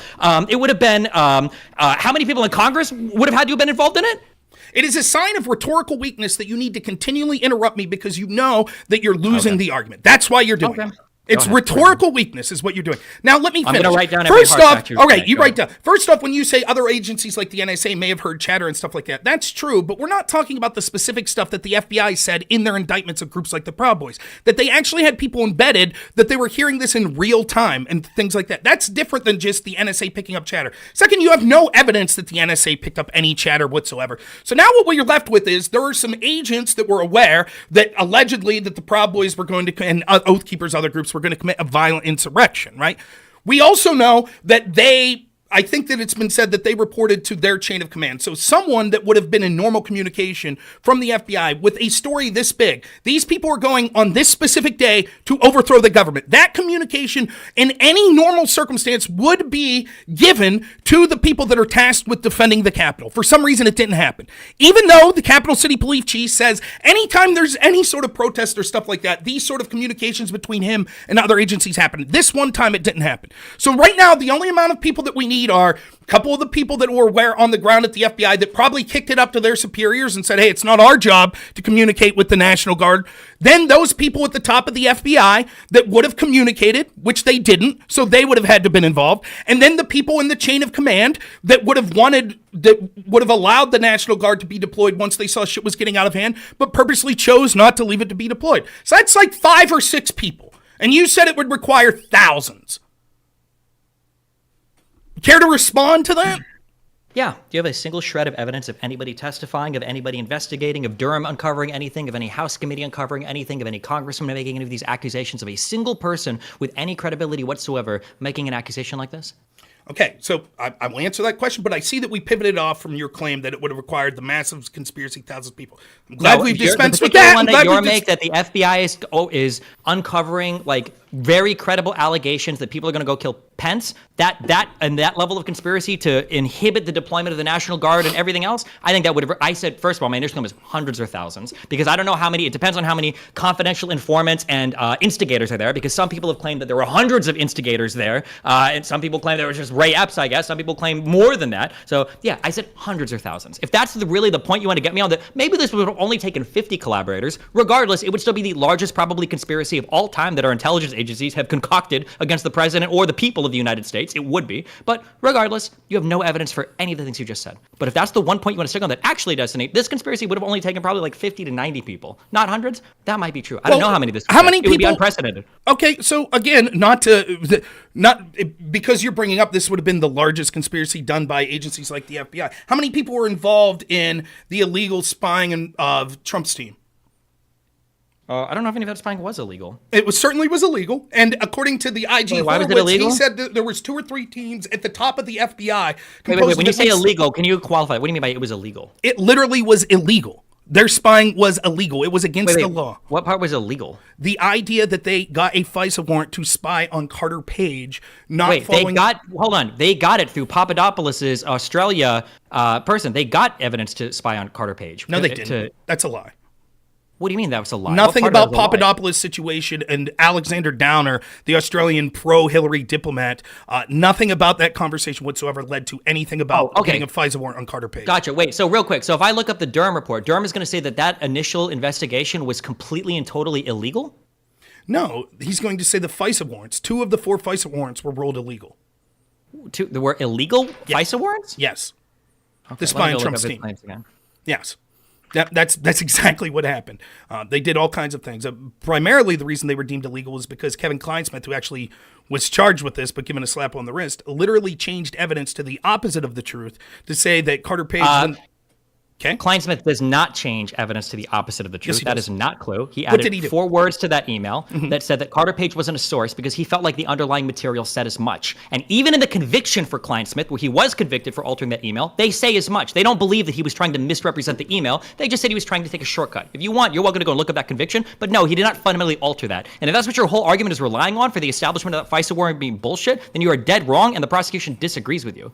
Now, that's incorrect. So both Durham and the IG report showed that those warrants were illegal. Even Comey has admitted afterwards that he would not have obtained the warrants and signed off on them if he knew the knowledge that he then does now, right? The idea that he fundamentally, it's not his role to say, what was my feeling that when the CIA said, yes, he was a source for us, I felt looking at the underlying information he wasn't a source, so I added 4 words to suggest as much. That's not his job, right? Similarly, it wouldn't be your job if you think... I never said it wasn't his job. I just said that it didn't materially change the FISA. Of course it did. It materially changed. It gave the impression the CIA was giving the distinct... The prosecutors disagree with you. So. Well, I don't know that that's true, but I disagree with them. When the CIA's message was that this guy was a source for us, and that what was given to the FISA court was the CIA communicated to us, and it said that he wasn't a source. No, it wasn't that he wasn't a source. It was whether he was a primary source or a sub-primary source, I think is what they said. And he said that Carter Page was not a primary source, but a sub-primary one. That was what he said in the email. And I believe the underlying material agreed with him, that he was a sub. But the problem was that Kleinsmith added those words to the top of the email because he was being lazy, and he should have communicated and gotten that explicitly said by the So he added words to make it appear as if the CIA said something that they didn't. He added words to take a shortcut to explain underlying material that he shouldn't have. But it wasn't like he said, this is my opinion. He added words to their email to make it appear as if, whether it was intentional or not, it made it appear as if those were the words of the CIA. The exact words, yes, that was Okay, wrong. That's why he was right. convicted for a crime. So yes. it's not but to it didn't say- materially change any of the email. It wouldn't have materially changed whether they got that FISA warrant on that email or not. So nonetheless, 2 of the warrants were unlawful. They illegally spied. The point I'm trying to make is we could look at that just like to say, like, you would have said the same thing. If I was debating with you, and I know because I debated people like you prior to all the information of the FISA warrants coming out. And what they told me was, this is a big fucking conspiracy. How could you believe that the FBI would use unverified opposition research to spy on their opponent? That would never happen. This is bullshit. You're a tinfoil. And then it came out, and you know what happened? People like you were like, it's a long time ago. Who cares? And then when the next thing comes up, where we're like, wait a minute, I know you do the FBI shit a million times more, and you could be right. I'm just curious. Can you show me where Durham says that those FISA warrants were illegal? Let's see. And also, to be clear, he said that these warrants were illegal. He didn't say that I disagree that they were substantial enough to warrant an investigation, right? He said that these warrants were obtained illegally, that this was illegal, right? Or was it that he said he disagreed with the strength of the FISA warrants? Let's see. Can you repeat that? I'm sorry, I was looking at source while you said that. I'm so sorry. I know you just said multiple times that Durham said that the 2 of the 4 FISA warrants were illegal. Did you actually say 2 of the FISA warrants were illegal? Why wasn't anyone else charged if they were illegal? I don't know if it was him that if it was him that said they were illegal, or if it was determined they were illegal prior to that, and he also said it. Let me see.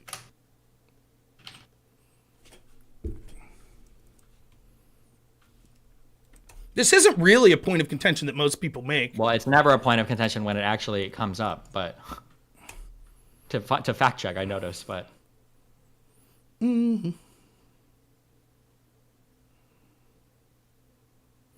This is from the Washington Examiner, January 4th, or wait, no, that's today's, August 28th, 2019. The Justice Department Inspector General has determined all 4 Foreign Intelligence Surveillance Act warrants this week against one-time Trump campaign aide Carter Page were illegally obtained. In the investigation that began last year, Horowitz examined the DOJ FBI's compliance with all 4 of them? Wow. Washington Examiner. That's quite the claim. Mm-hmm. Can you link me that? Yep, no problem. Give me a second. I gotta find here.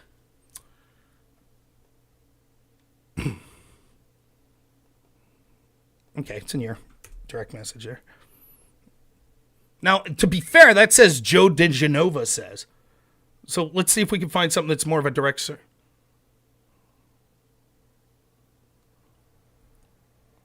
Who is Attorney Joe DeGenova? That's Trump's attorney. That's what I was just saying. Oh my God. Okay. So Durham probably never said this. That's fine. Okay. Well, that's not even Durham. That's him talking about Horowitz, who was the IG. So that was from the IG report.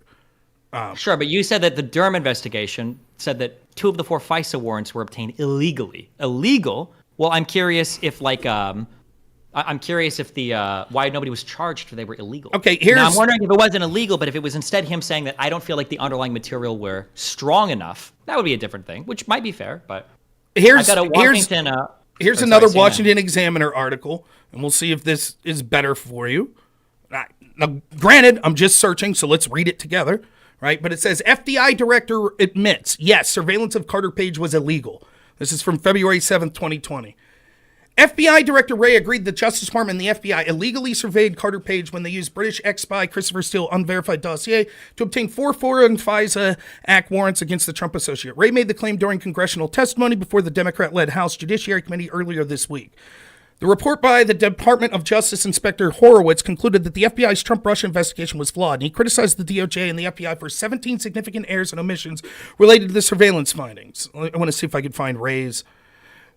Ratcliffe asks a question. Under questioning for Republican John Ratcliffe of Texas, Wray, who deflected many questions by referring lawmakers back to Horowitz's report, agreed Page was surveyed illegally.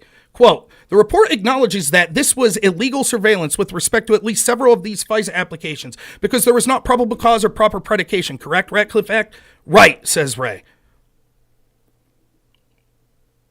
So again, it was the IG report led by Horowitz that said that these were illegal, and the now director of the FBI admitting that they were illegal.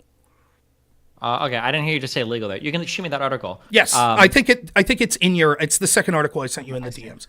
But that's Wray admitting under testimony that when asked, were these FISA warrants illegal? Yes. Was the surveillance illegal? Yes. So again, and Horowitz talks about not just the illegality, but also the corruption of it, even if it's just against the agenda of the FBI and it doesn't cross the legal threshold. He says that there was many people at the top level that was involved in these mistakes or intentional corruption. So the idea that it's like, well, it would be impossible for a group of people at the FBI that clearly have animus against Donald Trump, it would be impossible for them to, do something that would be like, intentionally hold back evidence and allow corruption to occur, like a riot to occur or something like that. Wait. Hold on. Mm-hmm. If what you're if assuming all of what you're saying is true, then yeah, you've just made that argument that it would be impossible because all of these people were caught and investigated. Well, no, they were only caught and investigated through sort of much pressure. The process of investigating people. Sure. Right. But the idea again, right? Like this is a misnomer. Wait. You admit that, right? That because my original claim wasn't that a conspiracy was impossible. My original claim was I don't think you can involve that many people and nobody gets caught. And now your example is, assuming everything you've told me is true, your example is of an investigation of people getting caught. Right. So what you're doing is you're assuming that you said that it would be impossible for something like this to occur. That's what you said. No, right? I didn't. I said, repeat my claim one more time, Rob. I'll go back. Last time you did this, like when you said about this, I said it would probably be impossible to do this and not get caught. Okay. That's what I said. Well, yeah. I disagree. It would have been easy for them to not get caught here. If there would have been a different IG or something like that, it would have been easily credible to see how they wouldn't have get caught. And maybe still the people will get caught. Remember, how many years did it take from when these FISA applications occurred to when Durham finally finished his report? 7, 8 years? So maybe 3 years from now, maybe someone will get caught. And again, Capitol Chief Police Son. Listen, if that's your argument, I'll already concede. If I see evidence that the FBI instigated this riot that's brought up 3, 4, or 5 years from now, I'll say, oh, looks like the FBI investigated this riot. If your argument is that you're a time traveler and you're making arguments based on evidence from the future that you haven't seen yet, I don't know what I'm supposed to say to you. Again, what I'm talking about is what I'm saying is in real time when I was presenting publicly available evidence back then about this, people like you would have said this is a bullshit conspiracy. We don't see any evidence of it, right? Sometimes there might be proper procedures.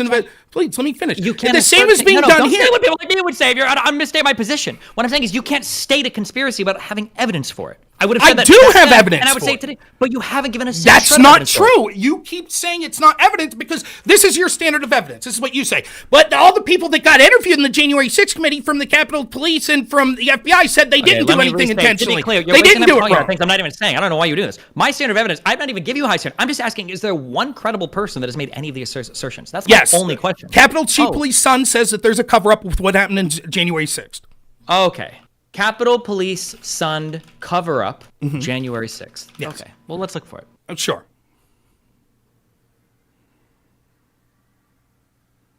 Ex-Capitol Police Chief sounds alarm that January 6th was cover-up. Okay. What did he say? Are you reading some? Yeah, I'm reading newsweek.com. Yeah, I didn't know if you were asking me if you were reading. The actions or lack thereof taken by the government leading up to January 6, 2021 riot led Sun to believe that intelligence officials in power were aware of the attack in advance and covered it up by failing to disseminate the information to those who needed it. Interesting. But no one credible said that. Wait. Good. Remember, my original claim is bureaucratic red tape and incompetence, which is what everybody testifies to. Your original claim is conspiracy. Not like a conspiracy theory, but like a conspiracy plan, okay? Sun's statement here is not backing your conspiracy claim up. Explain. Sun is not accusing there of being a malicious attempt to instigate rioters. He's saying that they were aware. Well, it doesn't, again, you're sort of conflating. It has nothing to do with whether or not they determined to instigate rioters. You didn't leave me get to hold on. No. That's the central claim of your plot. It is not. Wait, hold on. Wait, so then are you saying that it could have just been incompetence?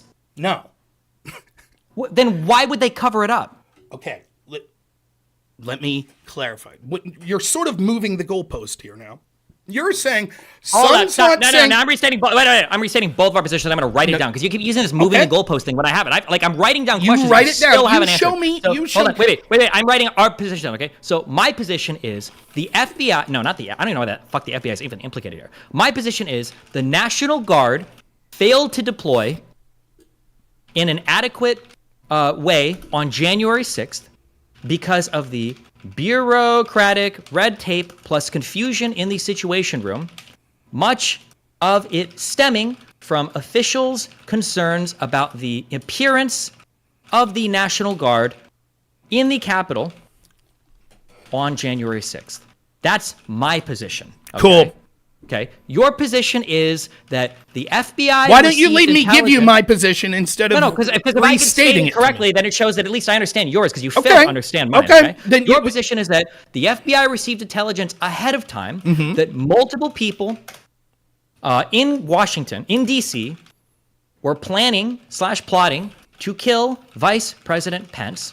The FBI also should have had reason to believe or understand that tens of thousands of politically sympathetic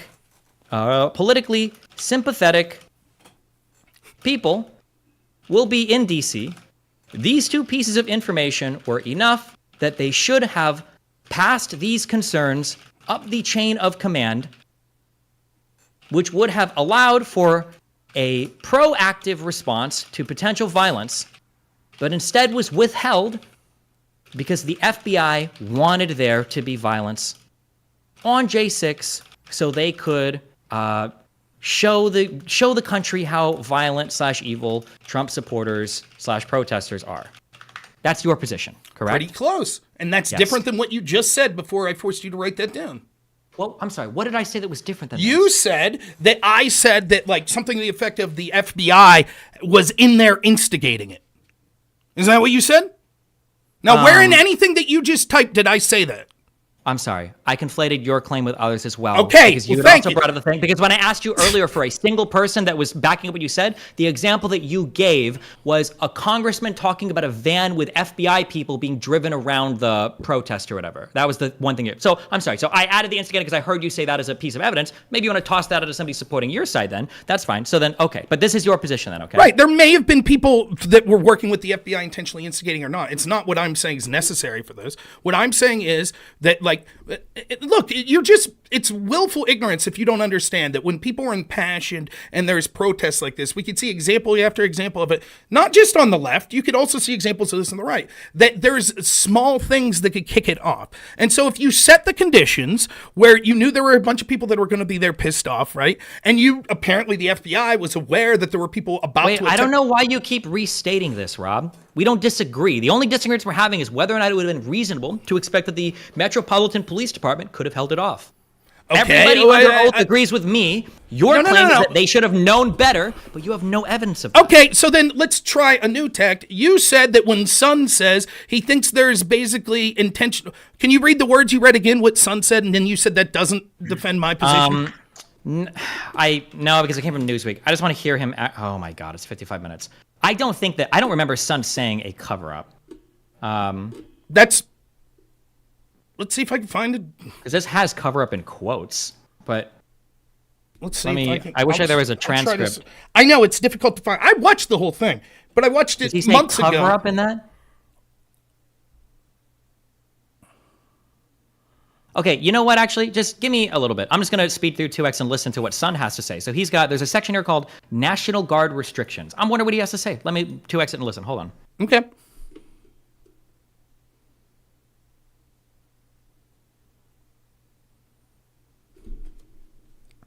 Can you hear me still, or can I talk to my audience? I'm sorry.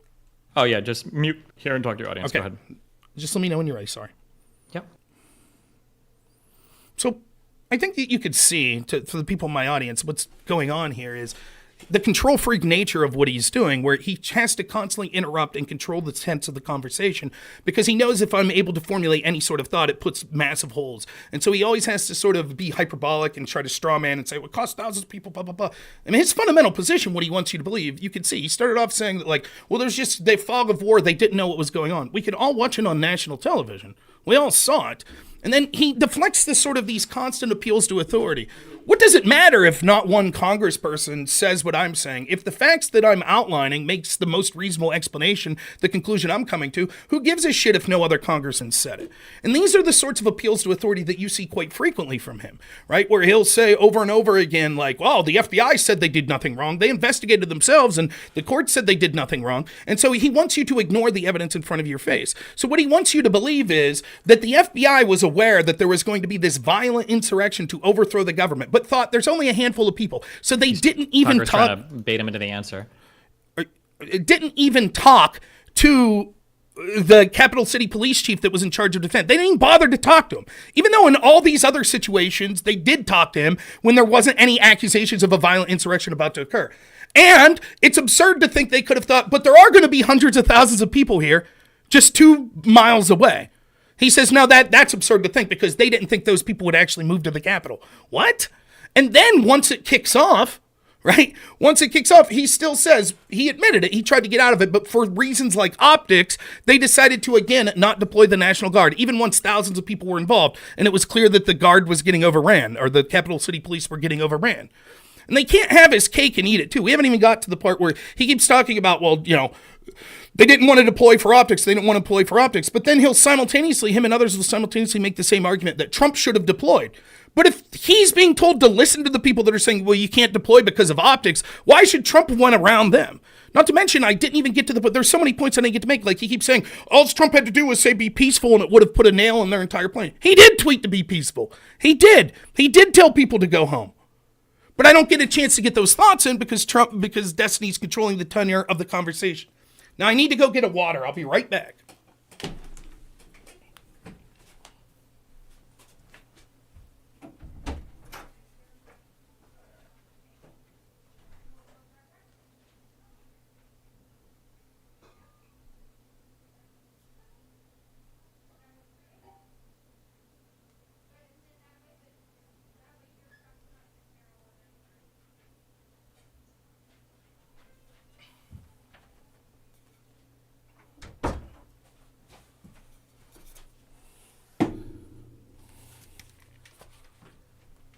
Thanks for the super chat. I appreciate it.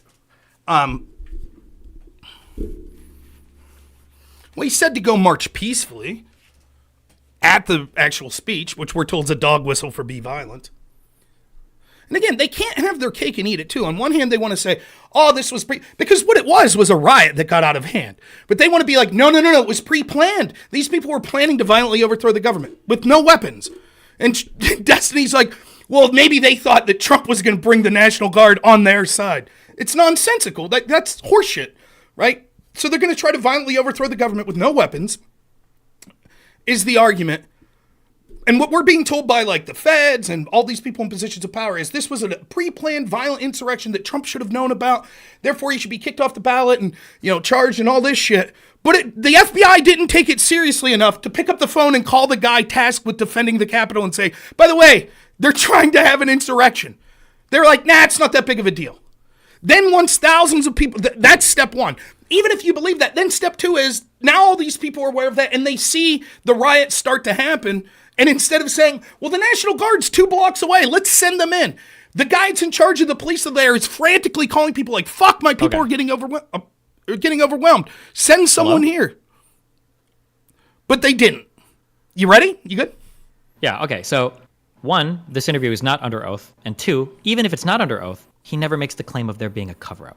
He just seems to be really unhappy about the response. He says that Nancy Pelosi and Mitch McConnell were both at the tops of command for calling people here, that he spoke with the Capitol Police Board, he spoke with Paul Irving, he spoke with the Stinger guy, he made 32 separate calls that day. Mm-hmm. Were all of these people instructed by the FBI not to help, or what? I'm sorry? Why is nobody helping him here? Was it because all of these people were part of the cover-up, or what is your rationale? I think that once they saw that it was kicking off, they realized that whether because they got orders from on high or they just collectively realized this was good for them. They wanted it to I don't think they wanted it to get to the level where like a congressperson would be injured, but they wanted it to be able to paint Trump supporters and Trump as an unhinged lunatic. So they're like, let it go. Okay. Son, here's a quote from Son. If I may, real quick, here's a quote from Son that I was able to find. Yeah. Son says, why was there so much opacity in the idea that there wasn't communications? He says, quote, I'm not really sure. I've done many national special security events, and this was handled differently. No intelligence, no coordinations. It's almost like they wanted the intelligence to be watered down for some reason. Yeah, that's your supporting statement? It's almost like they wanted this thing to happen? Right. There's no evidence, no nothing. He's not even really making a strong assertion here. Well, no, he's making That's a your strong evidence? assertion because so if you watch actually his interview, what he talks about how he's been dozens of times. There's been protest plans, things like that planned, and they always have these intelligence briefings where they're always meeting. This was the one time they didn't. Now it's the FBI saying, oh, we knew it was going to be a violent insurrection. So in that world, why wouldn't you communicate with the guy that's tasked with defending the Capitol? The one time, all these other times, we have no evidence. The other times that they communicated with him, that there was, that they were saying, my God, there might be an attempt to overthrow the government. Just normal protest, normal stuff like that. And they bothered to have that intelligence sharing. Okay. But this time they didn't. Let's say that, I already know this is a waste of time, but let's run with all of that. Okay. Let's say that I grant you literally every single part of that action. Okay. That I say that the FBI covered this up, and it was good for them, okay? And that they were all involved in this, okay? Pelosi, McConnell, everybody, okay? Why is it that when you look at the actions of all the people who supposedly wanted this to happen, why is it that all of them are trying to take steps to stop it? And then why is it that when I look at the people who supposedly wouldn't want this to happen, why is it that all of them are taking steps to further it? Okay, explain how they were taking... So let's start with the first part. Why are the people that wanted this to happen allegedly taking steps to stop it? Like who? They constantly said, don't deploy the National Guard. So what steps were they doing? No. Beforehand, yes. But on the day of, my understanding is there were dozens of people. Pelosi herself might have been one of them. I can go and check the J6 Commission. There were dozens of congressmen that were making calls to Trump, to other people. Pence called in and was trying to figure out what was going on. There were dozens of people that were trying to make calls to figure out, like, why isn't this, like, happening? Why are there no police here? Why is the situation over? All of these people who supposedly, I guess, would have supported it. Wait. At some point after 3:05 p.m. that afternoon, President Trump's chief of staff and President Trump himself were informed that someone had been shot. That person was Ashley Babbitt, who was fatally shot at 2:44 p.m. as she and other rioters tried to gain access to the House chamber. There is no indication that this affected the president's state of mind that day, and we found no evidence that the president expressed any remorse that day. Meanwhile, leaders in Congress, including Speaker Pelosi, Senator Schumer, Senator McConnell, and the vice president were taking action. They called the Secretary of Defense, the Attorney General, governors, and officials in Virginia, Maryland, and the District of Columbia begging for assistance. President-elect Biden also broadcast a video calling on President Trump to take action. Why is it that all these people were trying to take steps to stop the very plan that they put in motion? And why was Trump and the people who would be hurt by it trying to further it? Okay, isn't that first off, weird? the idea of Trump being involved in a way where he was thinking, oh, this will be hurt by it, that's not what was going on. Trump did, I believe, at 2 o'clock tell people to go home and be peaceful and things like that. What time was it? I don't know what time it was. Was it 4? Like 5:40 or 6, I think. Maybe. I don't know the exact time frame. I thought it was around. Okay. Yeah, I will take your word for it. I'll look it up later. But it was like nonetheless, 3 hours after things had started. Nonetheless, he told them to go home. Yeah. Nonetheless, right? It's sort of irrelevant. It's kind of an important tweet, by the way. Sorry, go ahead. Well, of course, the tweet's important. Don't get me wrong. But what I'm saying is, like, whether or not he's looking at this as harmful or helpful to him is relevant as to whether or not this was intentionally allowed to be facilitated. What happened was, again, I already said, I don't think they wanted it to get to the point where people were killed or where congressmen, once it gets to the point where they think like, oh shit, they're trying to break into the Senate chamber and there's literally senators there. And by the way, let me take a brief side here. Although I think there could have been something better than happened with the Ashley Babbitt situation, and maybe it wasn't trigger discipline or stuff like that. I think that if you're tasked with defending senators and you see people breaking a window and shit, I find it hard to cast blame on that guy. Right? That's his job. Wait, who are we talking about right now? Wait, the cop that shot Ashley Babbitt. Like, there's a lot. I'm just asking broadly. I don't know why I'm wasting my time with this. Okay, if this was something that was going to make Trump look bad, and everybody else wanted this to happen because it made them look good, why is it that all the people that it was supposed to make look good tried to stop it? All right. And all the people that it was supposed to make look bad kept trying to take advantage of it and further it? Okay. Isn't that a weird 180? I'm sorry I went off on a little tangent there, trying to kind of throw an olive branch, so I'll stick to exactly that. The problem is they already got the optics they wanted, and when it mattered that would have prevented people from coming in, the higher-ups that were under the authority of people like Nancy Pelosi were repeatedly stalling on allowing the National Guard to be deployed to prevent people from getting in. Hold on, wait. Pelosi was stalling on the deployment of the National Guard? The sergeant of arms under Pelosi and those in the chain of commands that Pelosi ultimately had the authority over, Son claims that he testified that he called them dozens of times, repeatedly asking permission. He also said that it took them so long to give the permission that actually they were able to get state police from, I think, Maryland, before, or New Jersey maybe, before the National Guard that was literally 2 blocks away. That's how long they stalled. So for you to say, well, if these people, let me finish. Wait, no, you just made a false claim. I'm asking for evidence of that claim. You're saying Pelosi or McConnell stalled it? Where's the evidence of that? I'm saying the people that were underneath them, that they ultimately had authority over, that were in the chain of command, that Sun was told he needed to get their go-ahead to deploy the National Guard, repeatedly stalled it. For you to say... How do you know? Wasn't Pelosi herself asking for the National Guard to be deployed? She was stalling it at the same time she was begging for it? Yeah, that, again, what you're doing is now you're changing the equation. What I'm saying is... No, hold on. No. I'm asking you very... Rob, you dance around so many facts. You are the most weaselly debater ever. You just said that Pelosi was stalling the deployment of the National Guard. My understanding is she was begging for it. Which one is true? Okay, let me tell you which one is true. I'm not making the claim that she was stalling. That is a claim you're making. I said the people in the chain of command that she ultimately had authority over were stalling. True or not?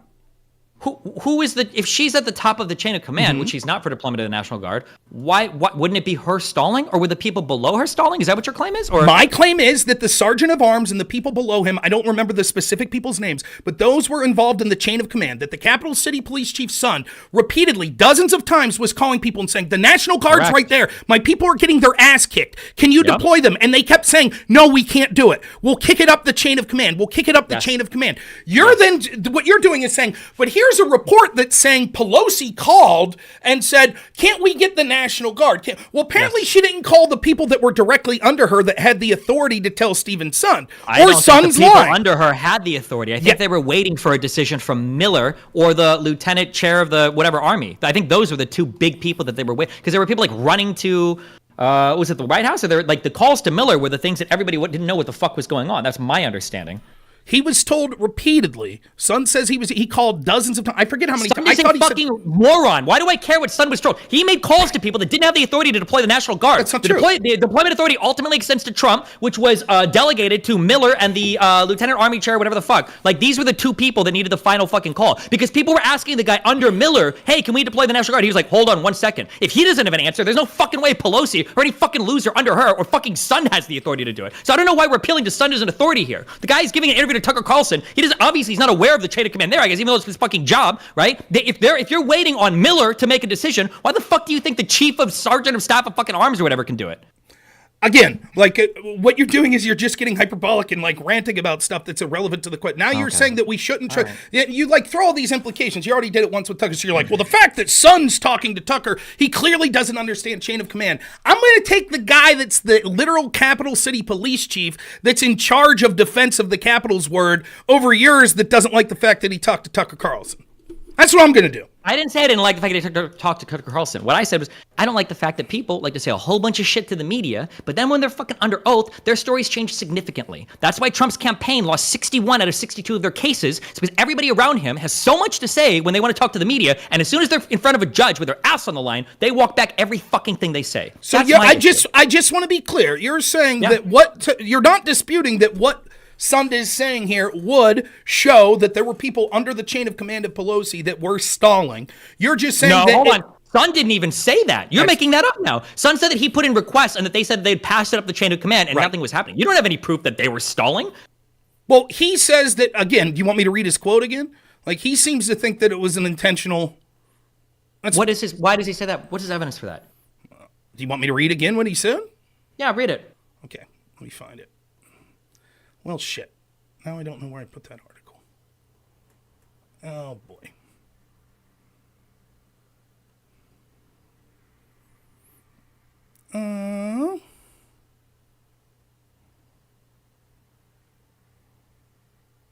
I've done many national security events, and this was handled differently. No intelligence, no joint briefing, no coordination, no discussion in advance. It's almost like they wanted it to be watered down, intelligence to be watered down.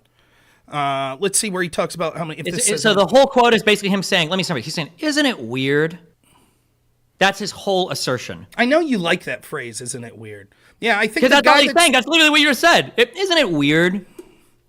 So again, He's saying that this was done differently than every other event that he was told. And given that what he's now told, that this was the FBI and other agencies were sitting on evidence that a violent insurrection was about to occur, and he was the person that most should have had that evidence, the person who is tasked with security of the Capitol and the people therein, including senators, including the vice president, etc. It seems incredibly odd that that was the one time they decided to break protocol and not have an intelligence briefing.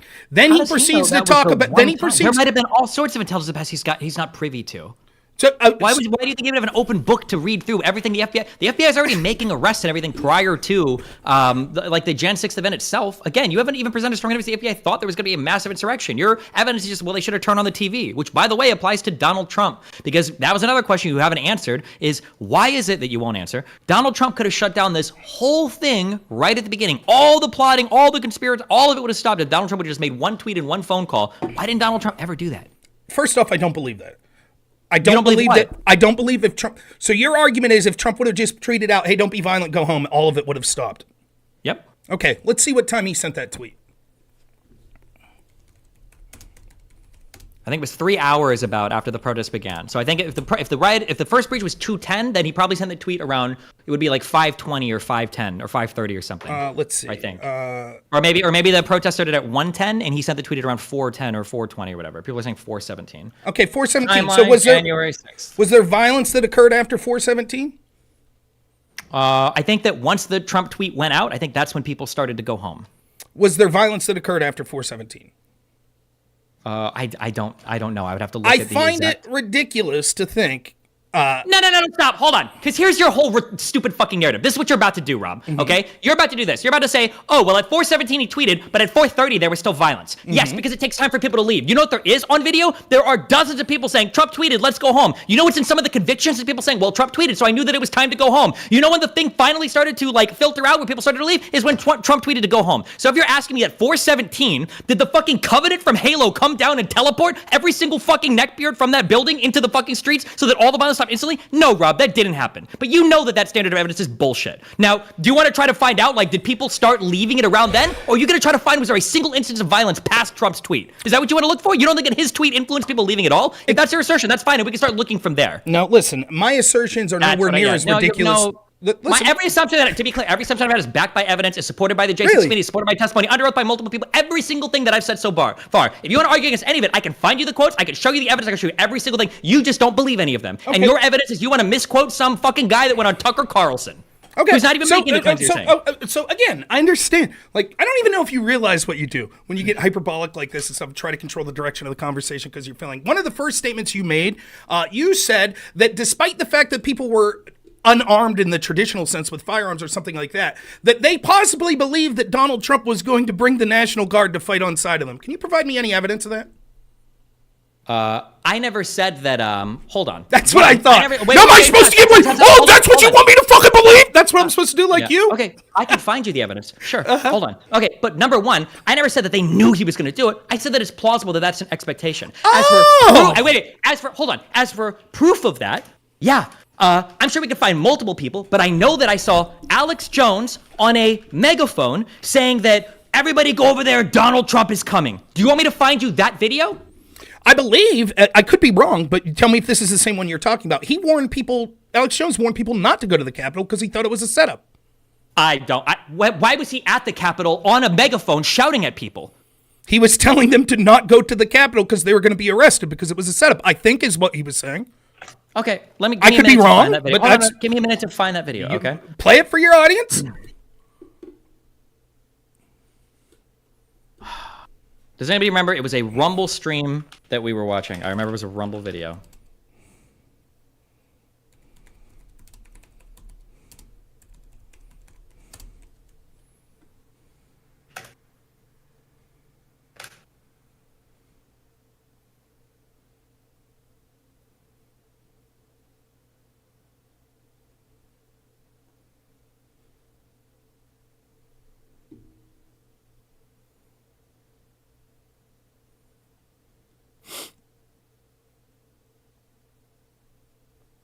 It's difficult to find some of these videos and stuff.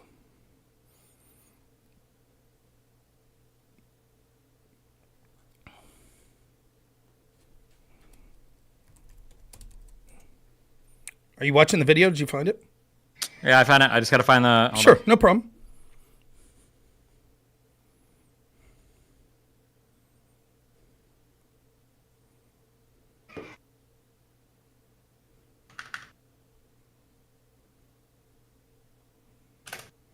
Okay, at 4 minutes and 45 seconds, let me know when you watch from there.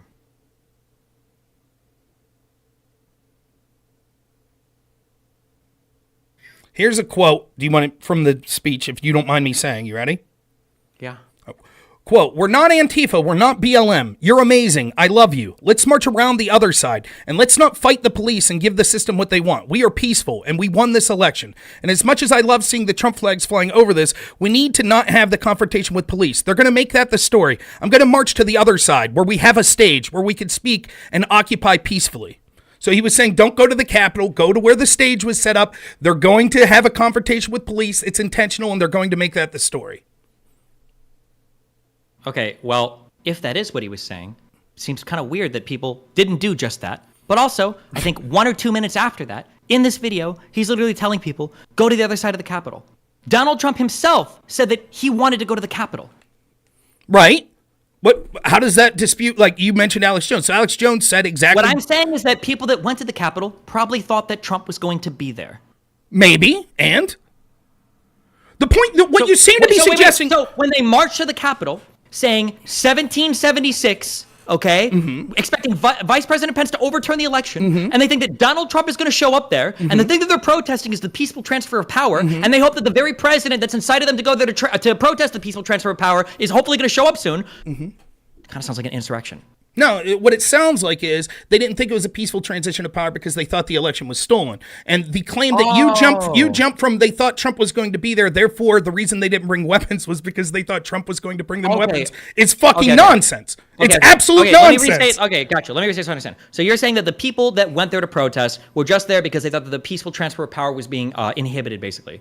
Yes, the vast majority of people there thought that the election was stolen, and they were upset about it, and they thought that their voice wasn't being heard. So if you go there because you think that the election is stolen, and you're protesting, what are you protesting? You're protesting the peaceful transfer of power because you think the election is stolen. That's an insurrection. That's what you just... Hold on. If they were there to protest the peaceful transfer of power, and as part of that protest, they broke into the Capitol to delay the certification of the vote because they thought the election was stolen, that is an insurrection. That's literally an insurrection. That's what you're describing. No. They don't think the democratic process is being followed, so they're going to break into the Capitol building to subvert that process because they think the election is stolen. You're justifying an insurrection. That's the justification. That's why they say 1776, no taxation without representation. It was a protest against the British government, an insurrection, which is where the United States was founded. That's why they said 1776.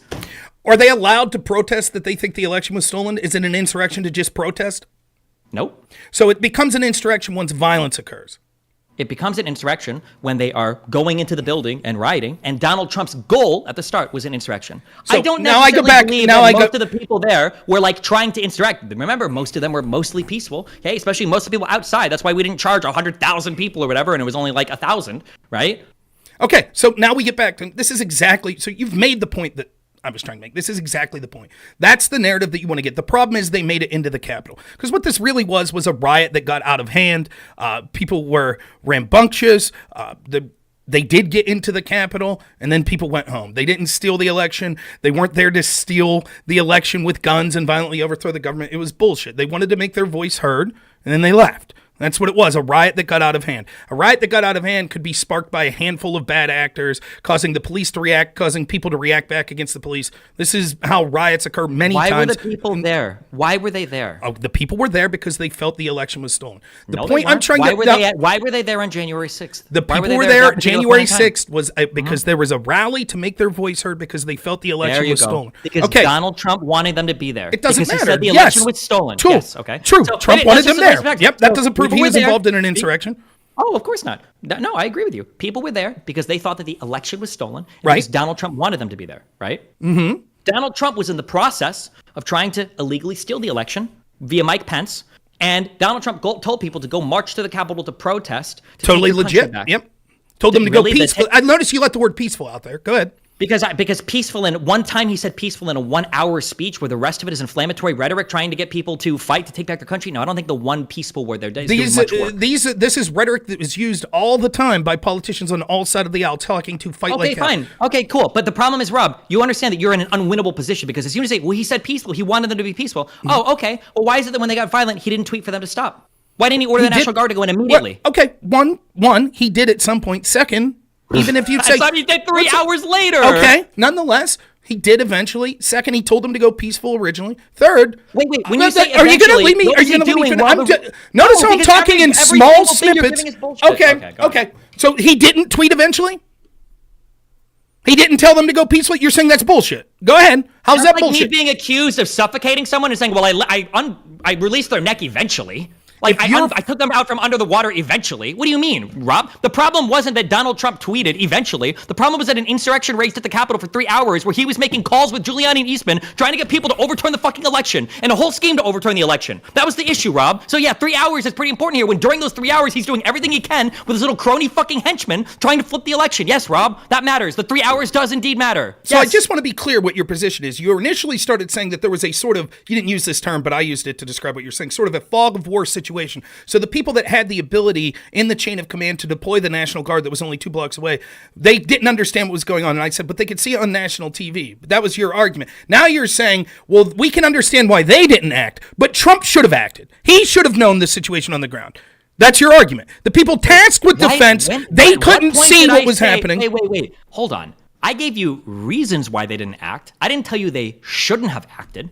I don't know, and I said that after going over this. I don't know why it took Miller 3 fucking hours to finally make the okay to deploy the National Guard. Now, what they were saying was bureaucratic red tape, a lot of questions about optics, and apparently some gray fog of war about what was going on the ground. That seems to be the 3 reasons given by the January 6th thing. But even at the end of their summary, they say, like, there's not really a satisfactory answer. It seems like shit was pretty fucked up. That's what they say. I'm not excusing any of the people here. I'm just saying that there's clear tension there saying Trump should have stepped up, but those people that were tasked with defending, that's clearly their job. They were understandably... I'm not even talking about job here. I'm saying that if your story is true, that the rioting was instigated by the FBI to make Trump fans look bad, then the number one person on the day of this insurrection that had the ability to stop it, coincidentally, Rob, was the same person that was the most hurt by it, which coincidentally was the same person that had the most power to stop it. None of these facts can exist in the same world. That's not true, right? Again, it's because, like, you're starting with a preconceived notion and not looking at how this would factually play out.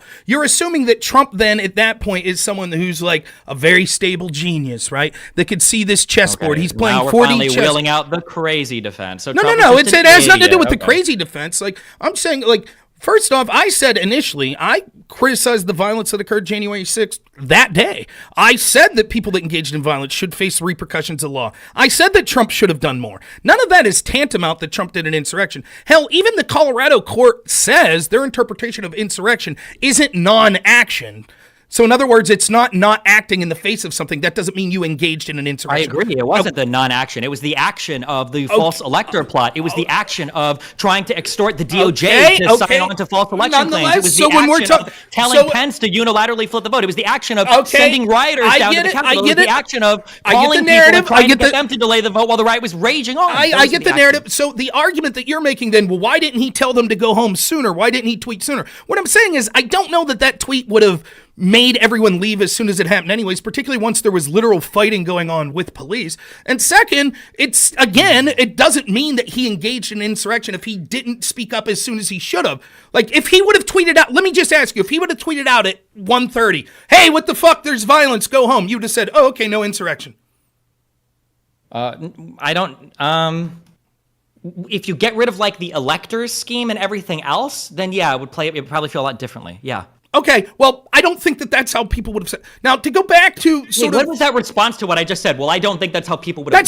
That's not response. That's okay. That's not what the Democrats' argument would have been, or law enforcement's argument would have been. Democrats. I'm giving you the Jack Smith, the federal indictment, the strongest arguments, not the weakest ones put out by MSNBC or Anderson Cooper or Twitter. These are the strongest arguments that exist. These are the things that Donald Trump is facing federal indictments for. These are the arguments that I'm making. I'm sure there's a bunch of weaker arguments too. I'm not here to make those. No. What you're doing is you're making a specific set of arguments to get out from the problems with the official January 6th narrative. And let me blow your mind here for a minute. I know this will be impossible for you to understand. I really don't give a shit about Trump. I don't. right? I know that that's like your whole political life, that you hate Trump and he must go down today, but I don't give a shit. What I care more about are institutions that will engage in corruptions to go after people that they don't like. And whether Trump goes down or not, it doesn't change my life considerably. What does change my life is if these agencies are targeting people that they don't like based on political opinion, and someday they might not like me. That does change my life in a serious way. So when you're just saying like, oh, well, all it's about is Jack Smith, that's not true. They have called the actions the day of January 6th an insurrection without even mentioning the alternate elector scheme. Before that was known, people were was very public. People, including the FBI, was setting up the largest task force in history to go after people that were there on January 6th. Not because they were involved in alternate elector schemes, because the actions the day of January 6th were not just told by Rachel Maddow and by, Anderson Cooper that it was an insurrection. That's the official stance of the FBI. That's the official stance of the January 6th committee. So for you to hand wave that away because you can't deal with the failures that occurred that day. Wait. That's not the official stance of the J6 committee. You just made that up. That's not the official stance of the FBI. You made that up. These are the stance of people like Rachel Maddow. If you want to argue against them, that's fine, but nothing that you're saying. Okay, so if I look up, I'm not going to see members of the January 6th committee that say January 6th was an insurrection. Yeah, you will. But part of the J6 detailings was the elector scheme. Well, okay, that could be part of it. But that doesn't mean that outside of that, would you admit that the vast bulk of the people that were on the ground January 6th were not involved in the alternate elector scheme? I don't care. That's not really part of what I'm asking. Well, it matters. I understand you don't care because you're obfuscating the point. The point is... No, I don't care because my focus is on Donald Trump, the president of the fucking United States of America. That's my point. That's what I'm focusing on. If you want to have a conversation about what does any individual on the ground have or what obligation do they have, that's a totally different conversation.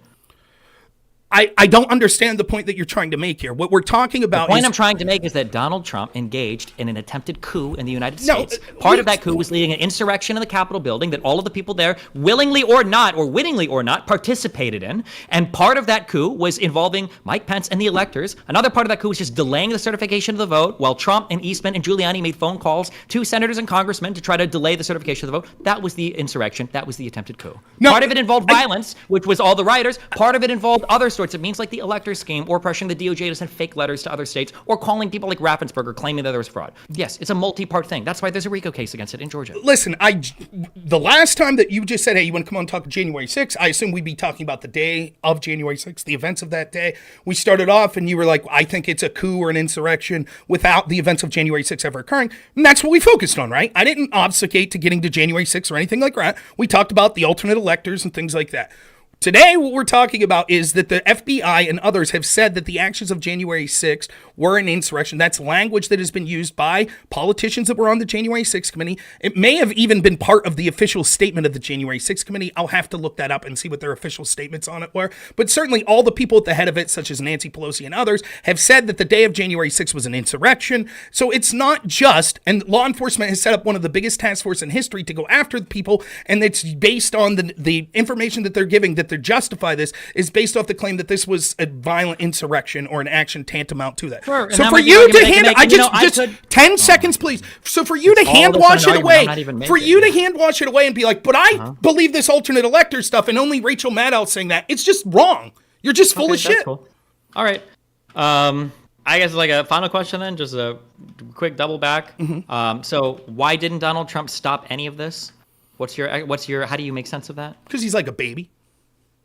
Okay. Why was he, Giuliani, and Eastman making phone calls trying to get people to delay the certification of the election while the violence was ongoing? Because they thought the election was stolen from them, and they thought once the certification happened, all legal avenues were gone, and so it was an important time for them to be able to do that? Okay. Now, again... Wait, Rob, what you just said, you said they thought the election was stolen from them, and all legal avenues were gone. That's a coup, Rob. No. Again, did you hear it? Wait, you can't even hear me. Now, you're going to keep rambling, and you just inaccurately repeat it. Okay, go ahead. I said because they thought once the electors were certified that their legal avenues would be removed. That's why they were talking about that during the process of the elector certification. So they needed to fraudulently submit fake electors as the part of the legal process of certifying the election? We talked about the fake electors things last time. They thought that this was a legal remedy that they were able to... Didn't. Yes, they did. No, they didn't. absolutely did. They thought it was a legal They remedy. did. They didn't inform the electors of that, because a lot of the electors were misled, and some of the electors signed false statements saying that they had filled out their electorate things and had their meeting in state courthouses when they didn't, and they all claimed that they were duly elected electors, which was not true. They weren't, and everybody knew that. If individuals said things that were fraudulent or something like that, that's different than Trump having a legal theory and his team having a legal theory that they thought could be heard throughout the courts, right? That's not a coup or an insurrection. You want to what an actual coup is? If they thought that, why didn't they test this legal theory before actually trying it? Why didn't they submit any of this to actual legal advice or legal counsel? Why did he only do this with co-conspirators? Because they were trying to, part of their theory was to get Mike Pence on board. They couldn't do it unless they got Mike Pence on. If you have a theory that you're talking about with a lawyer, why the fuck would you make your lawyer a co-conspirator? Why wouldn't he just tell you, hey, you could try this, and then that's it? Why was Eastman so actively involved with calling people and getting this shit set up? Why wouldn't he just advise Trump of this and Trump put the plan in action? It's clearly a coup. They clearly know it's illegal. What does that have anything to do? That's not true. So your argument is, if a lawyer thought this was a legal theory, he would never then, or a legitimate legal theory, he would never then pick up the phone and call people and discuss that on behalf of his client. I'm saying that it's really weird that if my lawyer was advising me on how to run a business or some shit, that my lawyer would start taking active steps to be involved with it if he was just legal counsel. That's called an employee. I don't think that's unusual at all. Legal counsel. I don't think that's unusual at all. And that's great. Well, every single indictment that has now gotten to pierce that attorney-client privilege veil, because all of these fucking attorneys are also Trump's co-fucking conspirators, seems to disagree with you. So I don't know. I would suggest in the future, if you want to use lawyers to do illegal shit, don't actually use your lawyers as part of your conspiracy, because the crime fraud exception is one of the few ways you can absolutely pierce attorney-client privilege. It's one of the dumbest ways to have your whole fucking plot blow up in your face. Okay, again, all of this is a nice red herring from the fact that what we were talking about today. I think that that's nonsensical. The idea that if your lawyer's involved, that proves that it was fraud. Not if they believe that it was a legal theory. They're clearly being gone after in an unprecedented way. Trump and his team has been gone after in unprecedented ways. It started in 2015. It's proceeded and it's continued to be gone today. I don't really give a shit about Trump. You admitted that that's what you care about. You just care about Trump. I'm laying out facts from people that were involved, the primary person that was involved with defense at the Capitol, and your explanation makes no sense. And it's the same explanation that I could go through hours and hours in debates with you and debates with other left-wing people that show misbehavior and stuff like this from the FBI that always seems to put Trump in a detrimental position and always seems to benefit his opposition almost every time. And the argument that you're always going to come up with is... hold on, except when it doesn't, right? Go ahead, give me an example. Any of Comey's public statements about Hillary Clinton that arguably you need to get schooled on. You need to get schooled on this again. It wasn't bad enough last time. Do I got to read the IG report to you again? And for you to, after running circles for 40 minutes, say, yeah, I guess you're right. If you want, we can go through it. The only argument that you can give that helps you here is that one brave leaker is who forced Comey to make that public statement. But there wasn't a single leaker for this arguably 20 times worse conspiracy, Rob? You think that supports your argument? Where is that one leaker? Where's the McCabe equivalent in any of this, Rob? Well, it would be different. We already talked about it. Wouldn't require Rob. That's all you've got. You have nothing, Rob. You have no facts for any of this. Not a single part. I get the need to ramble. I understand that, which is ironic coming from me because I ramble a lot. But at least I'm patient and let you get it all out before I interrupt you and then speak. So again, what you're doing is you constantly do this thing where you're like, once you're on your heel on the facts of an issue, what you do is you're like, well, then if a whistleblower blew the whistle in a different situation, clearly no corruption could ever occur again, because a whistleblower would blow the whistle. That's stupid and you know it. I'm not on the heel for anything. I've given you facts for all of this. All you've given me is a narrative/conspiracy that you haven't given me a single piece of information for. All you've given me is true. Well, isn't it weird that they haven't done this? That's all you've got. Your whole argument is, isn't it weird? 20 times. That's so Isn't true. it weird that they took so long to deploy the National Guard? Isn't it weird that Sund wasn't involved in these conversations? Isn't it weird that, it was, I don't even know. They're just the weird things. It's all weird. Isn't it weird that Pelosi, I guess, became the leader of the National Guard deployment? Isn't it weird that, that's all your argument is? You haven't given me a single fact for anything. And all your argument is the same people that are being implicated in what you're calling is just gross incompetence investigated themselves and said it was all good. That's your argument. Well, they said it was good. They said it was, they testified it was good. Hold on. The J6 Select Committee is not the Department of Defense or the National Guard. What do you mean investigated themselves? Well, okay. Well, so the January 6th committee, right? The FBI did an investigate. They testified to themselves, and the people that were involved, and said, "Oh no, we were just disoriented, and it was a fog of war and optics." Right? And the January 6th committee said, "Oh, okay, The same committee whose agenda quite clearly was to get Trump. They came to the conclusion, yep, the FBI is telling the truth. Every time this happens, it's FBI and their allies that they seem to be beneficial for in this like sort of, beneficial relationship. They look at each other and say, there's nothing to see here. Nothing happened. There's nothing wrong. You can't you could say what you want, and I understand people that have a predisposition. Let's say that I agree with what you're saying. Why don't we just have another special counsel investigation, I guess, into the FBI's failures on January 6th? There should be one. Okay, then why wouldn't you just say, I think that there's wrongdoing here, but I can't prove it, and I have no evidence for that, but I hope in the future they appoint a special counsel investigation to look for it. But again, you keep using the term evidence. I have plenty of evidence, right? I have plenty. Yes, I do. Do we have evidence that the FBI said they are aware that there was going to be an insurrection that occurred that day before the day? The FBI said there was going to be an insurrection? Yes. Or the FBI said there were violent figures in D.C.? Attempting to overthrow the government.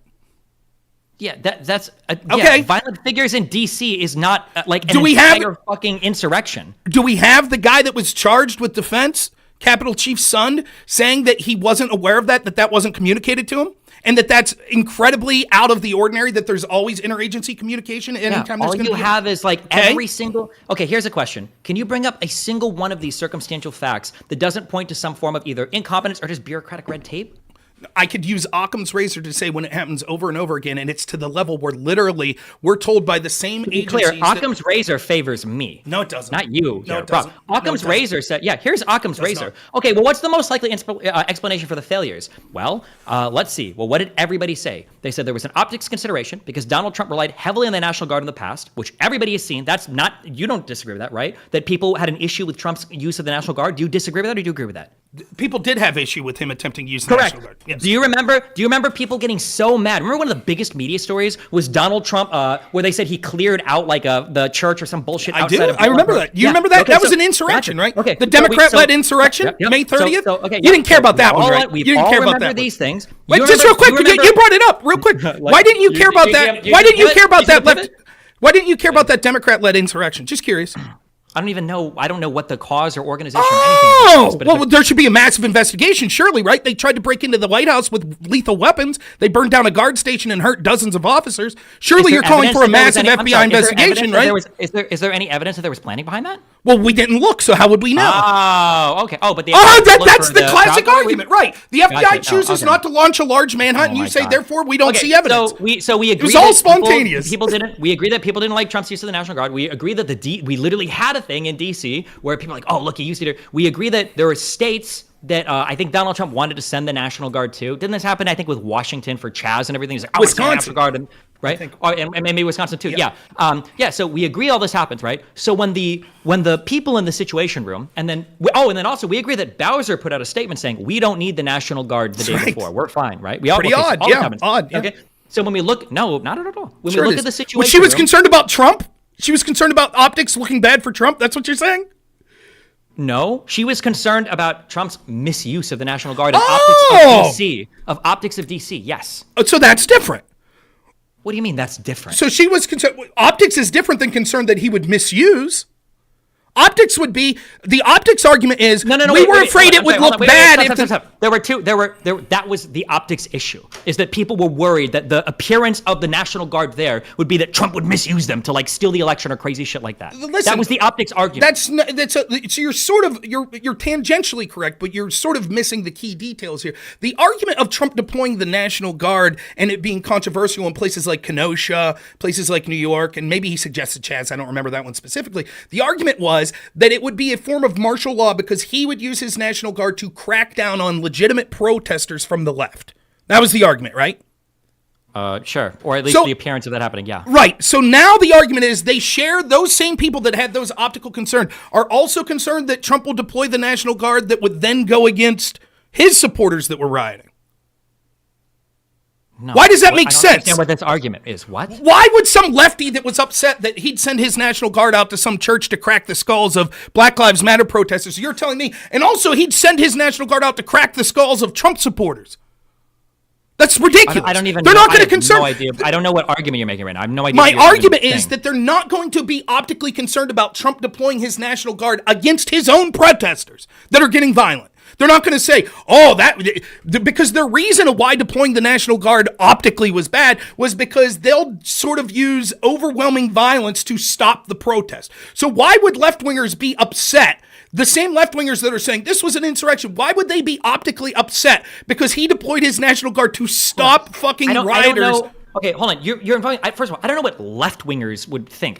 That's not what I'm thinking of right now. I'm thinking of what the chief police Bowser said, and I'm thinking of what was said in the Situation Room. I don't know what left-wingers or whatever demons you're fighting right now. I don't know what they would say. I don't care what they would say. I have no concern, okay? Trump actually talked to Miller, I think a few days beforehand, and said that, maybe you should have 10,000 National Guardsmen there to be with my people, whatever. That's what Trump said before. He didn't make an official request, but he recommended it to him. He was like, we need 10 or 20,000 National Guard, okay? That the people were concerned that having the National Guard, the military, and the Capitol around there, if they weren't needed especially, would just look really bad. That the presence of the National Guard, they would give people this idea that there was like a military weird shit happening, whatever. So that's why people are trying to avoid it. This is supported by every feeling that we understand existed in the country prior to that. You acknowledge on all of these that, people felt like Trump but real quick, if I can't, what I'm saying is you're saying the reason is because of prior examples of the outrage that people had. Who were the people that were outraged when Trump suggested sending the National Guard to Wisconsin? Doesn't matter if they would have been deployed there to fight Trump supporters or not. It was just the appearance of the National Guard at the Capitol building. But again, the reason you're saying, because this is the hurdle you have to... Stop saying that I'm saying this. That's what they all testified to, and that's what their announcements were. Don't just say I'm saying this. That's what they're saying. Then their argument and announcement makes no sense. Right. And so when I talk about the reason that there were these complaints before, right, which is what you're saying, and you could say they said too, but they didn't say in the context of the conversation we're having. So it's still fair for me to say in this context, this is you saying this, right? What happened was the reason that there were these prior calls was from left-wing people, left-wing politicians. Remember, Tom Cotton wrote an op-ed in the New York Times, like on the day of like May 31st, that was like, look, these riots are getting out of hand. Maybe we should deploy the National Guard. And all of the writers at the New York Times were like, we resign, until they removed the article from Tom Cotton. It was left-wing Democrat politicians, left-wing media people that were upset about this. So the hurdle you have to overcome, if someone, say, at the FBI or someone within the chain of command is aware that there are people that are going to attempt to violently overthrow the government, and they're making the conscious decision. You're looping. You're having a psychotic. I'm not looping. I'm not having a psychotic break. Let me finish my point. No, it's fine. No, you're not. Hold on, because this is the same problem that Trump has when he says there's voter fraud. The problem wasn't there being voter fraud. It was there enough to change the outcome of the election? You keep repeating the same talking point that I swatted down 15 times. There's going to be people there that are trying to take over the government and blah blah blah blah blah. Okay. That doesn't matter. They thought that they had enough police to deal with it. The issue that is absolute bullshit. That is absolute. Again, you can say this. You can say this. That's fine, Rob. That's fine that you believe that. That's fine that you believe that, Rob. You don't have a single person in your corner backing you up, and I've got sworn testimony and deposition from at least 10 different people that were in that Situation Room that all disagree with me. I don't give a shit. I don't give a shit. If 10 people tell me that gravity doesn't exist and they all testify to it, that doesn't mean that they're wrong. Particularly when they're the people that are implicated in the wrongdoing in the first place. At best, you would say that all 10 of those people are... Just let me finish. You would say that all 10 of those people rightfully should be condemned and criticized because either through incompetence of the highest degree or through intentional malfeasance, they jeopardized the senators, they jeopardized our country because there was also almost a successful violent insurrection. Would you agree with that? I don't know what the principal failures were that day, but yeah, there should be people that are held so now these 10 people trying to protect their own ass say, trust us, it was all just a mistake, and you're like, that's good enough for me. That's 10 people that testify. Good enough for me. We live in the real world, Rob. Right, we do. 10 people all trying to cover their ass together in a room where everybody's listening. They can't really get away with lies that quickly because if they did, they'd probably get federally fucked for it, for perjuring themselves. The FBI only in your world can. What do you mean? Every investigation and whatever Kleinsmith got indicted. What do you mean? People are being called out at the FBI for fucking up all the time. You just said it for the FISA warrant. What happened? For years, they denied. For example, when Devin Nunes came out with his memo saying that the opposition research paid for by Hillary Clinton was used to get the FISA warrant, the FBI and people that denied it, they said that they can't release it because it would jeopardize national security. They were wrong. They lied. So the idea that it's like, oh no, they'd never lie because again, you call me a conspiracy, but your argument is always they told a lie. Your argument's always to appeal to authority. You have no evidence for it. You have no evidence. That's not true. So again, you haven't given evidence for a single claim. You can't tell me why Trump didn't stop anything. You said, well, because he's a baby. So you can't give me evidence why Trump didn't stop it. You can't give me a single credible person making any of the claims that you're making. The only person you can cite is son, who doesn't even make the claim that you're making, and he's not even under oath, and he won't even make a claim as much as you're making. You don't have a good reason. So I'm sorry. Wait, real quick. How is he the FBI stopping the National Guard again? What was your explanation for that? It wasn't just the National Guard, right? It wasn't just the FBI. There were other agencies that knew, and it has nothing to do. What other agencies knew were stopping the National Guard? Let me finish. So first, if the FBI would have contacted, as was their normal procedure, Capital City Chief Sund, he said he absolutely would have taken the preparations to make sure there was adequate defense and adequate people to stop that from occurring. So that's how the FBI, it wasn't that they forced by gun Stephen Sund not to call the National Guard. Okay, but the FBI was part of this plot, but also the National Guard was part of the plot too, because why weren't they deployed immediately, Rob? Tell me, what is that? The National Guard doesn't get to deploy themselves, so it's not like the people that were standing there were able to deploy themselves. The people that Sund was contacting were people in the chain of command that ultimately would answer to the Sergeant of Arms and Nancy Pelosi. He repeatedly called them over and over and over again and said, they're right fucking there. They're 2 blocks away. My people are getting overwhelmed. Why won't you do something? But unfortunately, Pelosi was also making calls to Trump. What time? This had already gone above the chain of command to Miller himself. And Miller was the one that wasn't making the call. So Pelosi and all of them, you have to immediately discredit. They don't have the authority to deploy the National Guard. Pelosi didn't have the authority to deploy. She was already calling, asking for help. So none of that makes any sense. None of that has anything to do with your argument. So I'm going to ask you again, why wasn't the National Guard deployed? What was delaying Miller so much? I'm telling you who Sund himself is saying is calling this a chain of command. Why the fuck? Sund is a loser. Why the fuck do I care what he has to say? He's not the one that's in charge of deploying the National Guard. And these are statements that he's making to Tucker Carlson, not under oath in testimony before a committee. So I'm going to ask you one more time, why was Miller not deploying the National Guard immediately? Why didn't Miller do it? Or people under Miller? I don't know why Miller didn't do it immediately. It could be because he also wanted it to get violent. I don't know. Okay, what so I do know is the guy that was tasked with defense that saw the National Guard 2 blocks away, that saw his people getting overwhelmed, repeatedly called over and over people in his chain of command that told him over and over, no, sorry, we can't send it because of optics, and we're waiting for confirmation on Bob. Whoever it was, whether it be Miller, whether it be the people that were under the Sergeant at Arms and things like that had the ability both beforehand and that day to deploy the National Guard, that was the go-ahead that Sund was waiting for. And what you can't get around is, your argument is that these agencies, groups of, like, let's say that the FBI was uninvolved in that conversation whatsoever. The FBI at that point knows, people in not just base agents, because they were informing their higher-ups, know that there was allegations that there was going to be a violent insurrection. They chose not to talk to the people targeted with defending the Capitol. Now at this point, once they see this occurring, they're not picking up the phone like, holy fuck, by the way, we forgot to tell you they're going to try to overthrow the government today. They didn't say that. They were like, we're not going to call today. It's only a handful of people. Even as they watched live, as thousands of people clashed with the police, they're like, we'll bite our tongue. We're not going to say anything today. And you're even saying that it's probably true that some of the people in the chain of command was aware of evidence that there was smoke, because multiple agencies were aware. Who would the FBI have even called, Rob? What's that? Who would the FBI have even called? They would probably call people like the Sergeant at Arms, people like this Capital City Police Chief. Okay, so all of those people were already waiting. All of those people were already waiting on a response from Miller, and Miller wasn't giving it. Why would the FBI calling any of these people change? Then maybe they would call Miller.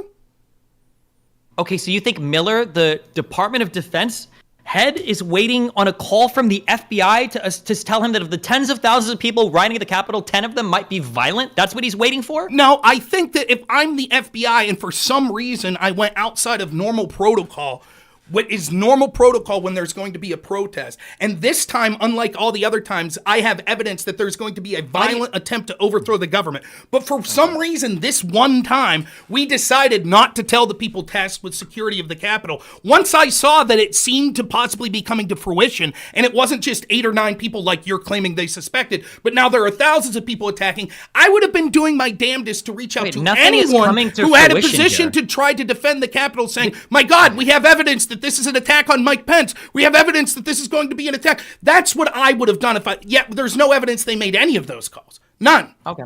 And what you can't get around is, I find it absurd to have these two simultaneous positions. That in one hand, these people saw the same thing that me and you saw. They saw that it was getting violent. They saw that people were breaking into the Capitol and still said, well, for optic reasons, we can't deploy the National Guard that's 2 blocks away. Right?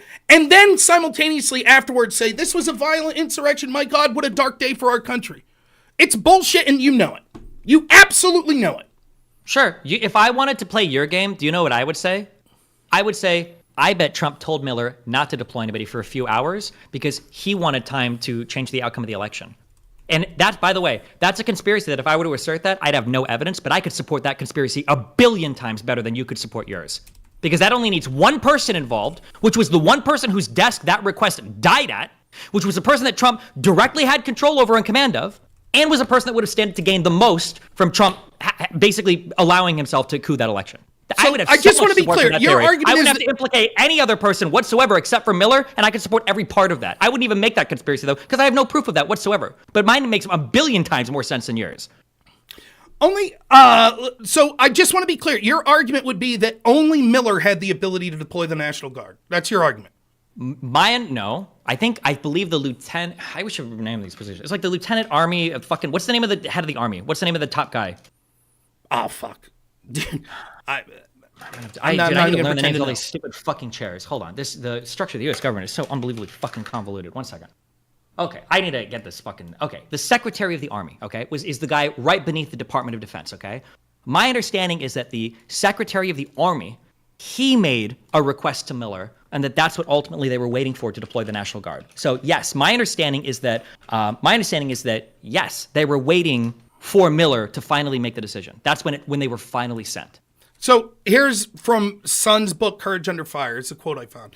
Department of Defense organizations make up half the intelligence community's 18 agencies. It's now apparent that both Miller and Miley had significant concerns regarding upcoming events at the Capitol on January 6th. The question that needs to be asked, if Miller and Miley had such significant concerns, why weren't those concerns pursued or shared with the appropriate authorities? Only the chief of Capitol Police, not the Department of Defense, can revoke permits on Capitol grounds. Yet neither man reached out to me to discuss these concerns. Was this because they knew if they informed me, I would immediately notify the two sergeant-at-arms and demand military support to protect my officers in the perimeter of January 6th? Miley is wait, hold on. Who's writing this? Stephen Sun. Okay, this guy is a fucking loser, and I don't care, Rob, because while he's writing about this, okay, this is like me, okay? This is like me working at an Amazon warehouse, okay? And I'm the manager of an Amazon warehouse, and I'm watching like a bunch of faulty laptops come in, and I'm sitting here trying to say like, I don't know why Jeff Bezos isn't doing anything, like implying that I have any fucking idea like what the fuck Jeff Bezos is doing. Sun is clearly disconnected here if he thinks he's waiting on either Pelosi or McConnell to make a decision about the deployment of the National Guard. Nobody else that's talking about this has any idea what the fuck they're talking about is saying that anybody was waiting on Pelosi or McConnell. Do you understand the words that I just said to you, or are you about to ramble on some completely unrelated shit? No, I need you to say this. I need you to say, I understand that nobody was waiting on Pelosi or McConnell. Do you agree with that statement or disagree on that statement? Can I answer and then follow up? Do you agree or disagree that nobody was waiting on Pelosi or McConnell to make the final call? Do you agree or disagree with that statement? I agree. Do you also agree that I never once in this conversation said that someone was waiting on Pelosi or McConnell to make the final call? Do you agree with that statement? Wait. Do you agree with that statement or not? Do you agree that nowhere in this entire conversation did I ever utter the words that someone was waiting for the call from Pelosi or McConnell to deploy the National? Do you agree or disagree with that statement? No, I generously answered you when you demanded an answer. So a yes or no, please. Yes, you said Pelosi blocked it. Yes, you said they're waiting. I did not. Show me it. I want you to find me the timestamp when I said that people were waiting on a phone call from Nancy Pelosi or Mitch McConnell. Go ahead. Wait, did you say that Pelosi blocked it or no? No, I said people in the chain of command under Nancy Pelosi were recalled repeatedly, and they were not. They were saying for optic reasons and things like that they couldn't deploy the National Guard. That's what I said. I even specifically at one point we actually had this conversation earlier. Did you use the word stalling? I think at some point I maybe used the word stalling. Correct. I don't remember, but perhaps. What's that have to do with Nancy Pelosi? Because you made it sound like that Pelosi. No, I didn't. Maybe I misunderstood you. You made it sound like it was going up the chain of command that ended at Pelosi. That's what Sun was saying in the interview, that she was stalling it. What I said, and we even talked about this specifically earlier, I said, because you made this same point earlier, I said, I didn't say that Nancy Pelosi was like picking up the phone to do stuff or that they were waiting on a call from Nancy Pelosi. What I said was there was a chain of command ultimately answerable to the Sergeant of Arms who answers to Nancy Pelosi. And in that chain of command, they were stalling or they were... What's that? What does the Sergeant of Arms have to do with anything? Because I believe he was one of the people that had the authority to protect the Capitol and to deploy the National Guard. No, he's not. The Sergeant of Arms is a fucking random dude with a fat face. I don't think he can deploy the National Guard. Wait, if the Sergeant at Arms could deploy the National Guard, one, who cares if Pelosi's ahead of him? And two, why the fuck were they all waiting on Miller then? If the Sergeant at Arms can deploy the National Guard. Let me see if this is true.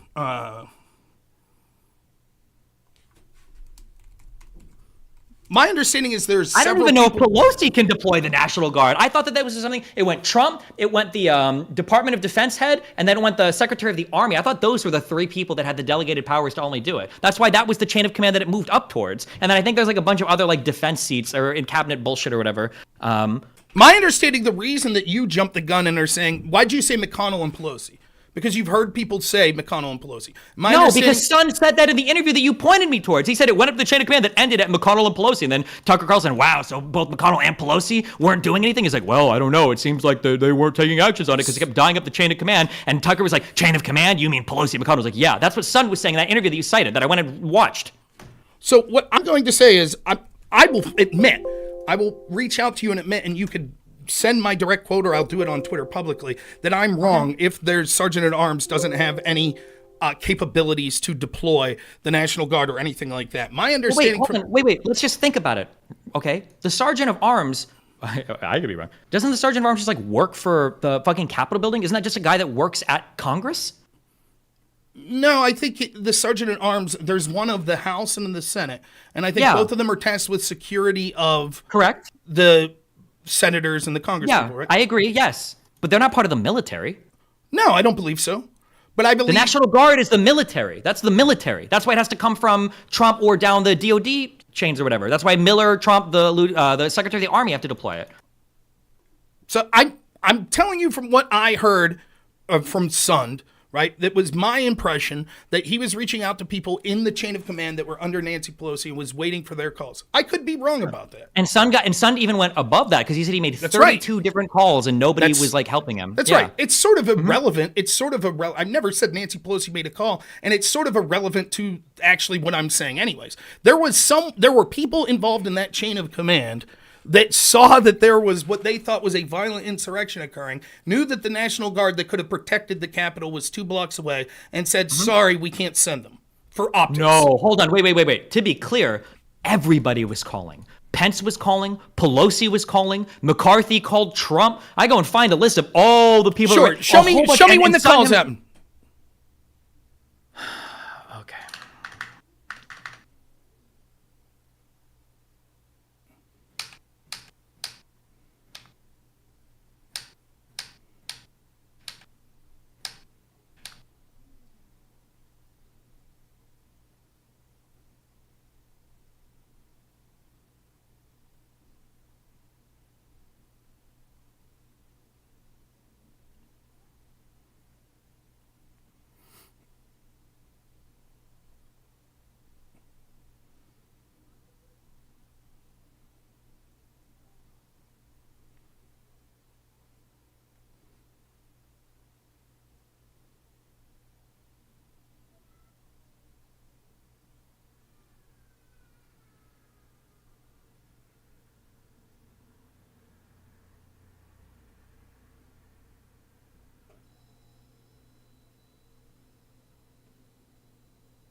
So here's two people speaking up saying that the official Army report is wrong. This is from Politico. I'm at the section that says, please for help. The Army report describes a conference call held at 2:30 on January 6th that convened top military and law enforcement officials just after rioters first breached at 2:11. So it doesn't seem that there were any calls prior to that.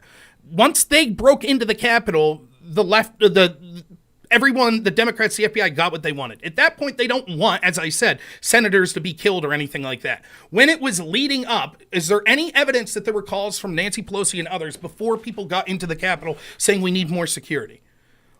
Before people got into the Capitol, I think that most of the calls came after there was right, when they already got what they wanted optically. Now, continuing this, it says on the call. Okay, wait. So the plan was that they wanted them to get in, but not too far, and just once they got. Couldn't they have set this up so much better? Why wouldn't they have just deployed the National Guard then, if they were waiting until the people had gotten in? Why did they just deploy the National Guard at 1:45? It's a great question. There was still people in the chain of command that were refusing to deploy the National Guard when the guy you say is an idiot, Stephen Sund, when the guy you said was an idiot, Stephen Sund, was calling for help. But you just don't believe him for some reason. He's just an idiot. The guy that was literally tasked with defending. Hold on. I believe that he was calling for help, of course. Okay. Yeah, a lot of people were calling for help, yes. Let's continue. So the Army leaders meet at 2:11. or 2:30, after people had been in the Capitol. On the call, then Capitol Police Chief Stephen Sund pleaded for the Army to send in the Guard, Sund told lawmakers. But the two most senior Army generals who spoke on the call, Pyatt and Flynn, raised concerns about how it would look for soldiers to be at the Capitol. During the 2:30 call, I made an urgent request for immediate National Guard support, Sund wrote. Lieutenant General Walter Pyatt said, I don't like the visual of the National Guard standing aligned with the Capitol in the background. Would much rather relieve USCP officers from other posts. The Army report says the Capitol police officials failed to clearly articulate what they needed from the Guard, which slowed down the response. Quote, the inability of law enforcement officials to clearly communicate the task for the Guard's response further delayed planning and executing a faster response from the National Guard. That assertion is contradicted by Sund's congressional testimony and Matthews' memo to the January 6th committee. Matthews is probably an asshole, too. You probably don't like him. Sund wanted as many riot-equipped personnel as possible to get to the Capitol and help reestablish a security perimeter around the outside of the building, according to Matthews. Before the attack had even started, Sund had chosen a specific location where those soldiers could meet up with police officers. Sund knew exactly what the mission was because he wanted the National Guard personnel to perform. The Army report also says that members of the D.C. Guard who were helping the city's Metropolitan Police Department were only ready to provide backup. The National Guard was prepared to provide limited support and nothing more. In other words, the Guard members weren't ready for what was to happen.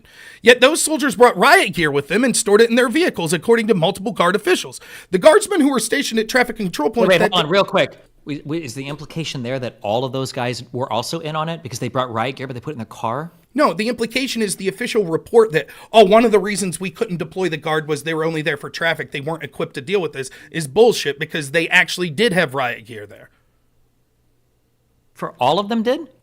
Well, let me read what it says again. The Army report said that members of the D.C. Guard were only ready to provide backup. The Guard was prepared to only have limited support. In other words, Guard members weren't ready for what was about to happen. Yet those soldiers brought riot gear with them and stored it in their vehicles. According to multiple Guard officials, quote, the Guardsmen who were stationed at traffic control points that day had civil disturbance gear that included a shield, a vest, helmet, baton, and shin guards.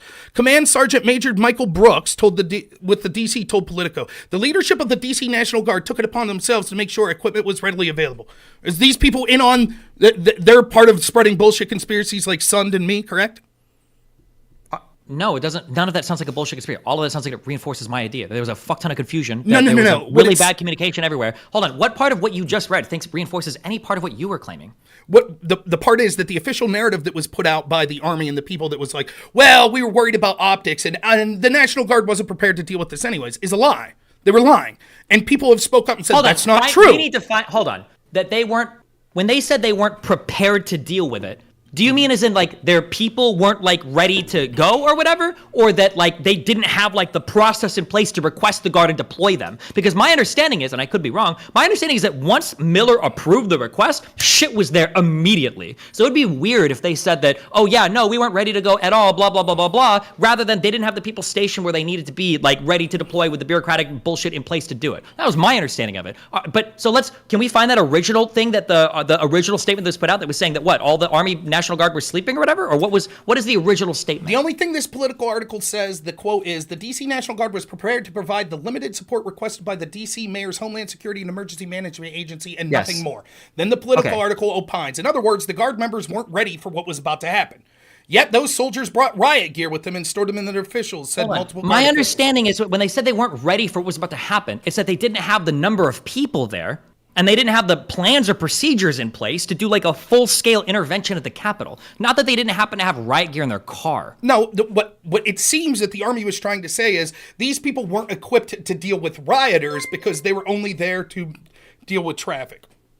The idea that they weren't mentally in the correct state or they didn't know the exact numbers of people is absurd. Again, what we're talking about in real time is a fear that violent people are about to overthrow the government. And to say there are military trained personnel that are standing there, but they're just not in the right headspace to intervene. So sorry, senators. I'm sorry. It's not about, I don't know why you're taking the most ridiculously stupid faith interpretation of what I'm saying. I'm not saying they weren't in the right headspace or they didn't listen to fucking Meteora, the album, enough to get like hyped up to go. It was the fact that there were like a couple hundred of them, if that, deployed for traffic, and they didn't have like the deployment opportunities in place to like mobilize and control tens of thousands of people. So this guy Matthews continues, quote, He said the guardsmen who were already on duty were trained in civil disturbance response, had already familiarization with Washington, D.C., were properly kitted, and were delayed only because of inaction and inertia by the Pentagon. So that seems to, at least he's disputing your claim that's like, well, they didn't know exactly how many people there were and there weren't enough of them. Hold on, wait, no, that just supports exactly what I said. That That the only thing they were waiting for was the DOD to make the order. Everybody was waiting for Miller. Right, and the Army's official response was they were only there to deal with traffic stuff, right? That's what they were there to deal with initially, yes. Right, and so they're using that as an excuse. There's a report that's given by the Army, like, what was up with the inaction that day? And so they're giving excuses. Hold on. Okay, I'm sorry. I'll explain. I'm sorry. You're not going to listen to anything that I'm saying, but that's fine. You're way off in Rob land. I'll explain to you, like, in very clear language, what they're obviously saying. It's like very obvious. What they're saying is that we were not ready to deal with what happened on that day. That's not what means they're is saying. that there was what? That is not what they're saying. They're asking the testimony that they're giving, the report they wrote was asking the question, why was the National Guard delayed? And so they're giving reasons why the National Guard was delayed. And one they say is, well, we were concerned about optics. And then they're saying, yes, well, they were there to to deal with finish. You're traffic. not even like engaging. Yeah. I am you're just repeating what engaging. I'm saying. No, you're repeating what I'm saying. What I'm saying is that the Army said initially, or whoever was communicating for the National Guard here says that on that day, we were not ready to deploy to defend the White House, to defend the Capitol building at that scale. What they had been deployed was with an incredibly narrow and specific mission to monitor traffic. That's it. And that if they needed to call the National Guard to the Capitol, they had put up way too many stupid checks and balances and bureaucratic red tape in order to deploy them effectively. That's what was obviously that was being said. That's what actually happened in real time. And I can show you document after document proving that. But your claim, you're trying to make the argument that they're saying that they just didn't bring their Nerf or nothing gear in their cars, but a few of the guys had hockey pads. So obviously the 300 people were ready to go. And this is Sparta, the entire fucking 100,000 strong crowd at the White House, at the Capitol building, Rob? What the fuck are you saying? First, show me proof that there was only 300 National Guardsmen there. I don't know how many. It was a small number, that's your argument, right? So what? Give me the idea. Okay, so you're being hyperbolic with 300. How many National Guard approved by Bowser for traffic control? Well, we can look at the exact numbers. Based on this request, officials called up 340. I'm sorry, I was off by 15%. 340 National Guardsmen to help. The Guardsmen were assigned mainly to traffic control, metro crowd control, some logistics support, and a 40-member quick reaction force to be based at Joint Base Andrews in Maryland. I don't know if those 40 people were included in the 340, so maybe it was actually 380 people, okay? And here's the statement that the Army had made, or the Secretary of the Army had published the day before. Dear General Walker, this response to your letter dated January 1st, 2021, recommending approval of the request of Mr. Christopher Rodriguez, Director of District of Columbia, Homeland Security, and Emergency, blah, blah, blah, on behalf of the District of Columbia and Fire Emergency, blah, blah, blah, and D.C. Metropolitan Police, blah, blah, blah, requesting the District of Columbia National Guard, 33rd Civil Support Team, and traffic management and crowd control for planned demonstrations at D.C. from the 5th through 7th of January 2021. Support the civil authorities of the District of Columbia. They requested that the D.C.NC CST conduct the following tasks upon request for each event. 1. Chemical, biological, radiological, and nuclear monitoring hazardous material.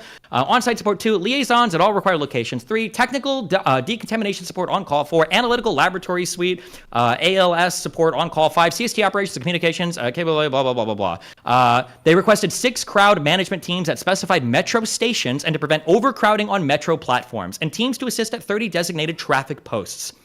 Your mission analysis determined that the DCNG could provide all the requested support. I approve the DCNG to support the MPD with 340 total personnel. That includes 90 traffic control points, 24 metro station buses, 20 CST support, 40 quick reaction support, 52 internal C2, which is command and control and support. DCNG are not authorized to perform any additional tasks or duties not authorized in this memorandum. In addition, without my personal authorization, the DCNG is not authorized the following: to be issued weapons, ammunitions, bayonets, and batons. B, to interact physically with protesters except when necessary in self-defense or defense of others consistent with the DCNG rules for the use of force other than those who pose an immediate threat of physical harm to federal personnel or destruction of federal facilities. C, to employ any riot control agents. D, to share equipment with law enforcement agencies. E, to use intelligence, surveillance, and recon assets or to conduct ISR or incident, blah, blah. F, to employ helicopters, any other air assets. G, to conduct seizures, blah, blah, blah, blah, blah. Okay. Who wrote that? What? Who wrote that? This was the statement that went out the day prior. By who, though? It says they can't do this without my approval. Who is the my? Major General William J. Walker, Commanding General, District of Columbia National Guard. Okay. Wait. Dear General Walker. Wait, hold on. I wonder if this was the CF Office of Secretary of Defense, Chief National... fuck. Oh. Ryan. Is it Ryan D. McCarthy? Is that the guy who's ultimately, or is this just who's signing it at the bottom here? Fuck me. Dear General, response to your letter. Wait, is this? Who's the one? Okay.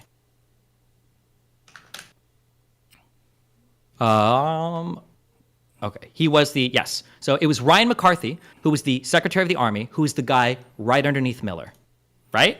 Okay. Correct? So, yeah, I believe so. No, yes. Okay. Right underneath Walker. McCarthy's underneath Walker, right? Maybe I'm wrong. I'm not going to sit here and pretend that I'm an expert on these names. Okay. Nonetheless. I think he's right. I think Secretary of the Army, I think, is right beneath the DOD head, which was Miller. Okay, yes. So this is the third to top dog of all the National Guard deployment things. That's Donald Trump is 1, Miller is 2, and then McCarthy would have been 3. Okay. Right? That's how. Now, when you said all of this was unprecedented, I agree with you. All of this was unprecedented. Who's this is Walker? Part of that. Who's Walker? Yeah, you mentioned I don't know. Major General William J. Walker, commanding general of the DC National Guard. Major General William Walker is a retired United States Army Major General and former Sergeant at Arms of the U.S. House of Representatives. So he was the Sergeant of Arms at the House of Representatives. Okay. So this was the Sergeant of Arms guy. Okay. Now, so there's disputes between what McCarthy and Walker are saying, right? Why? What is McCarthy saying that you think is disputed? Like from this article. So first off, what you just said there. Wait, can you link me that article? Link me that article. Yeah. So first off, what you just said there, like you said that without McCarthy's permission, none of them would have had riot gear, correct? No. Isn't that what you read? Wasn't that they can't do this without my permission? I said, who's the my? Wasn't in that laundry list of stuff you read. I was trying to keep up with it. Wasn't one of them said they can't engage with the rioters? Correct. They can't engage with them. Yes, correct. Didn't it also say they couldn't have riot gear? Wasn't that part of what you read? I don't think I read that. I see to be issued weapons, ammunition, bayonets, and batons. Was there something in here about riot gear? I don't know. Well, okay, but they had shields, batons. That's what the Guard members are saying, that they had that stuff. So does that mean that he's incorrect when he said they could only have that if he issued it? Or did they do that outside of him doing it, or issuing it? If I had to guess, based on how law enforcement goes sometimes, sometimes when police officers, for instance, show up to places or whatever, if they get a call or whatever, sometimes these guys will carry if there's a police officer in chat, by the way, that wants to correct me or not correct me on this, feel free to call me out or let me know. But like a police officer might show up to a call. He might also work on SWAT. He might bring his SWAT gear in the trunk just because he'll do it sometimes. Not because he's ordered to, but because sometimes they bring it around with them. So it could be the case that some of these guys that work for the National Guard also have riot gear. Maybe they threw the shit in their back just in case and they brought it with them. That could be the case. But none of this is saying that can't happen. It sounds like what it's saying is that like you can't start issuing the National Guard. Well, they don't even call out riot gear, but you can't issue them like a bunch of weapons and shit to go in and engage protesters. That's okay. So it sounds like it sounds like this McCarthy guy would be a guy that would be justified in deploying the Guard, right? If he gave the say so. McCarthy? Yes.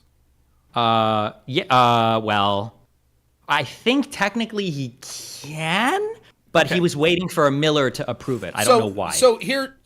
Here's from the Politico article. It says, the Army report describes multiple exchanges between top Pentagon officials and Walker about the Guard's response to the riot. For example, the report says at 2:25 p.m., McCarthy asked Walker how quickly the Guard's quick response force would respond. Walker said it would be ready to go in 20 minutes. Walker told Politico that conversation never happened. He also said 2 other January 6 exchanges the Army report cites between him and McCarthy at 3 and 4:35 never occurred. The call didn't happen, he alleges. I would never have to prepare guardsmen to move. I would order them to move. They already had the equipment. Hold on. Can you show me that? Yeah, I sent you that. I think I sent you that article. It's under the section, they already had the equipment is the highlight, right below a picture. So again, what don't sell again, because you don't even understand half the shit that you I do understand. You don't. You're just reading a laundry list of shit without. I've at least listened to interviews with people like Sun that talked about the problems of this and how the official reports contradicted by things he was saying and others were saying. Sun hasn't contradicted a single thing of Bullshit. The official report yet. He said that. I'm sorry. Wait. What was one thing that you said he contradicted? Well, he talks about like the time frame of the calls he was making and things like that were disputed by, what the official reports were saying. I don't remember that. Well, go back and watch the interview with Tucker, I guess. I did. You had me look at the interview with Tucker. Yeah. The most he said was, "It seems like something weird was going on here." I don't You remember didn't him watch that contradicting 50 anything. You didn't watch 50 minutes bullshit. No, I didn't. No, I didn't watch Right. the whole thing. I watched like 5 minutes of it. You But were wait, watching for his wait, conclusion, is what you were watching for. Wait, how could? Well, no, I was trying to find the part you were talking about. But hold on, if Sund literally said that, why didn't he testify that on the J6 committee? He did. He said that he, Wait, in fact, so he contradicted some testimony in the J6 committee that never showed up here? That's I a really believe big so. claim. If I remember correctly, maybe I'm misremembering. I remember him saying that he had to fight tooth and nail because he wasn't even initially invited by the January 6th committee. And so he felt that the report. That's a separate. No, that's a separate claim. You just said that he gave testimony that Right, was and contradictory I love to how- the J6 committee, and they dumped it. Right. So what I do is I'll have like a period or a comma, and I'm about to finish the point, and then you because interrupt, you always, like, which just load it with wastes another our time. irrelevant thing, like, So oh, they didn't again, even want to and interview him he initially. said, That's not part of what your claim was. one of the reasons he wanted to testify was he disagreed with many of the conclusions of the facts of the day that were already presented. That's why he felt it was important to testify, to get his version of the events out there. Okay, I didn't hear anything that he said that. So anyways, the reason I bring this up, you still haven't given me anything, but okay. The reason I bring this up is all these claims of, well, these people were making calls, and they were making calls and they wanted the National Guard. Like, again, when we look at even their official statements, there weren't any calls until after there was already a breach of the Capitol. And then there's massive disagreement on what calls were occurring. So to just hand wave away because you read in an article somewhere, no, trust me, Nancy Pelosi and all these other people were making calls to deploy the National Guard. Hold on. To be clear, you're the one that's citing articles exclusively. I'm the one that's going off of shit that was testified under oath in the J6 okay. My mistake. To be clear. Then that's not opinion. So go ahead and tell me the time that Nancy Pelosi called. Go ahead.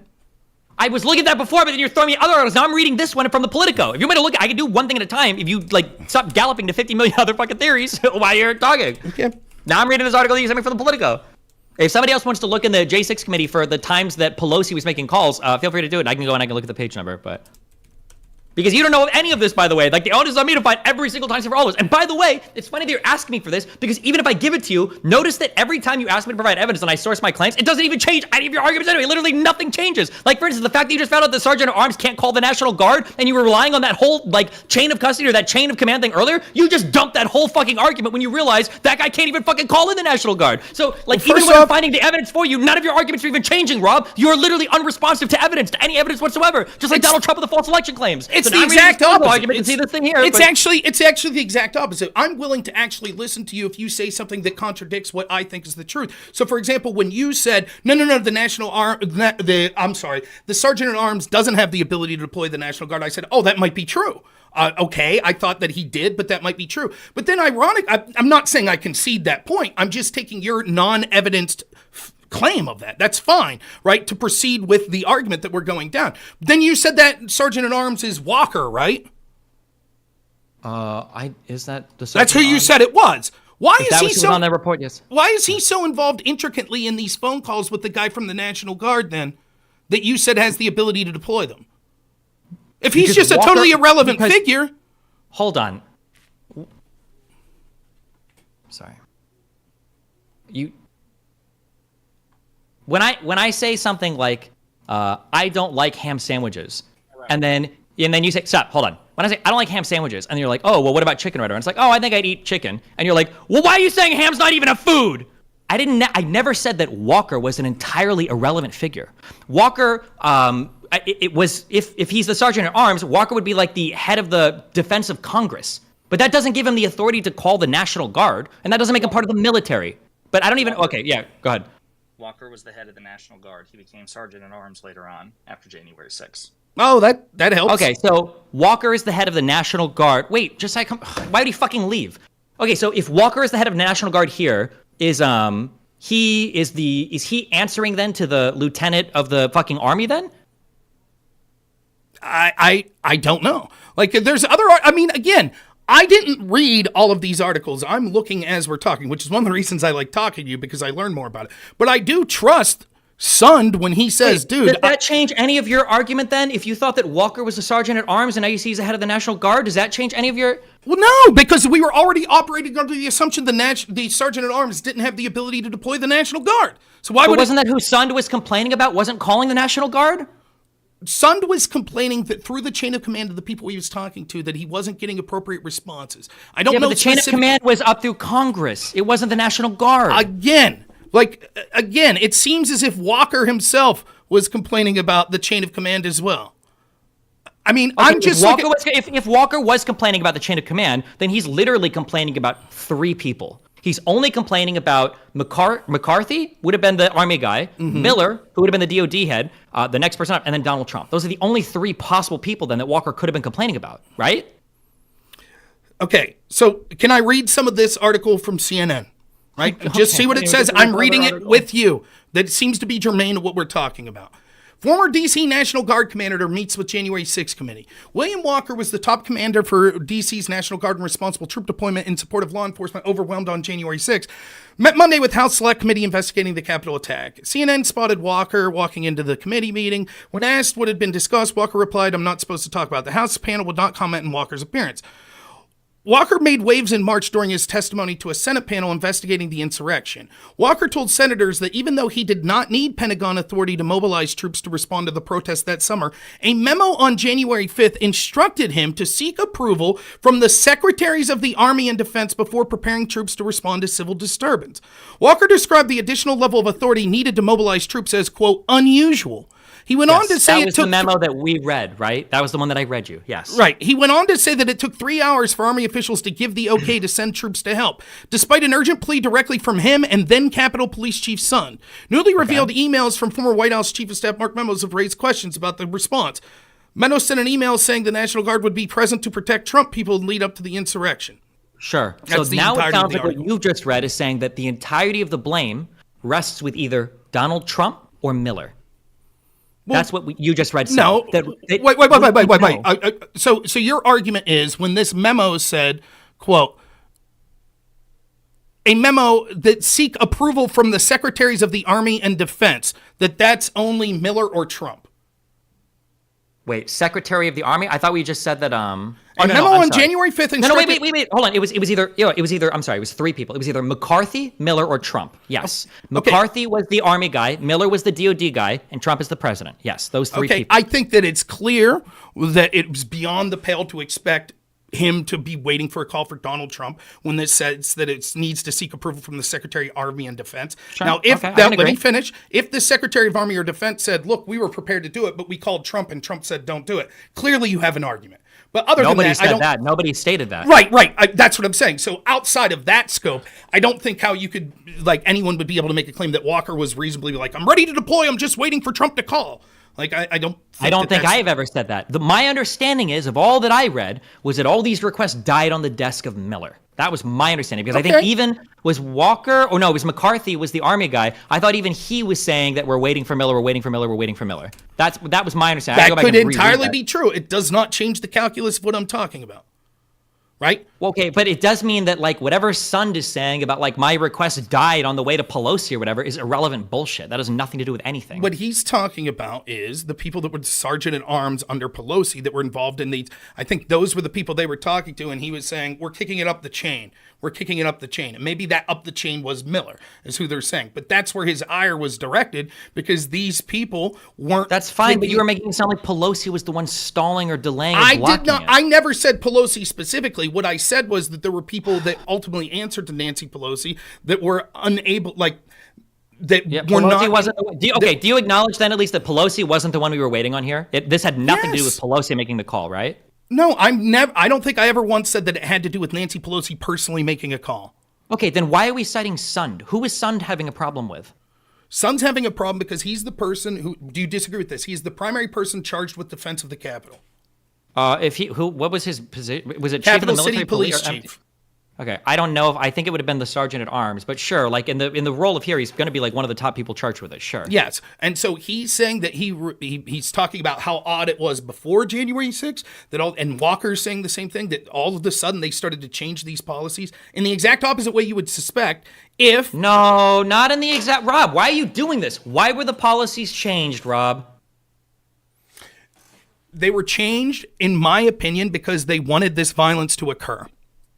Okay, and you have no evidence for that, but everybody else bought the explanation that I just want to be clear. You already agree that all those things happened. You have no evidence for that statement. When and I I've got say plenty to change, back up that everybody was saying that it was an optics problem. When I say changed in the opposite direction you would expect, let's say that there is a rally I know plan. you're going to repeat. There's a plan to kill Vice President Pence, and there's boy, right nearby. Yeah, it's so silly. It's so we're looping.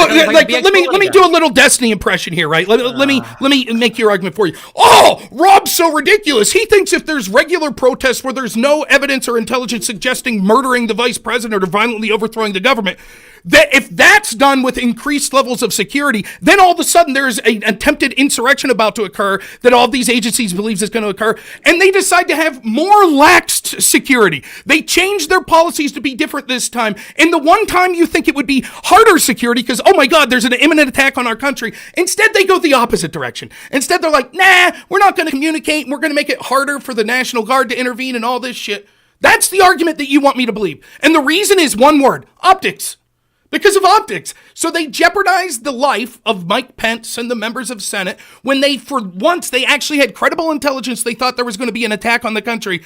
And instead of increasing security, they took policies to lower security, which completely fits in line with my explanation. And your explanation is just, yeah, but they said it was because of optics.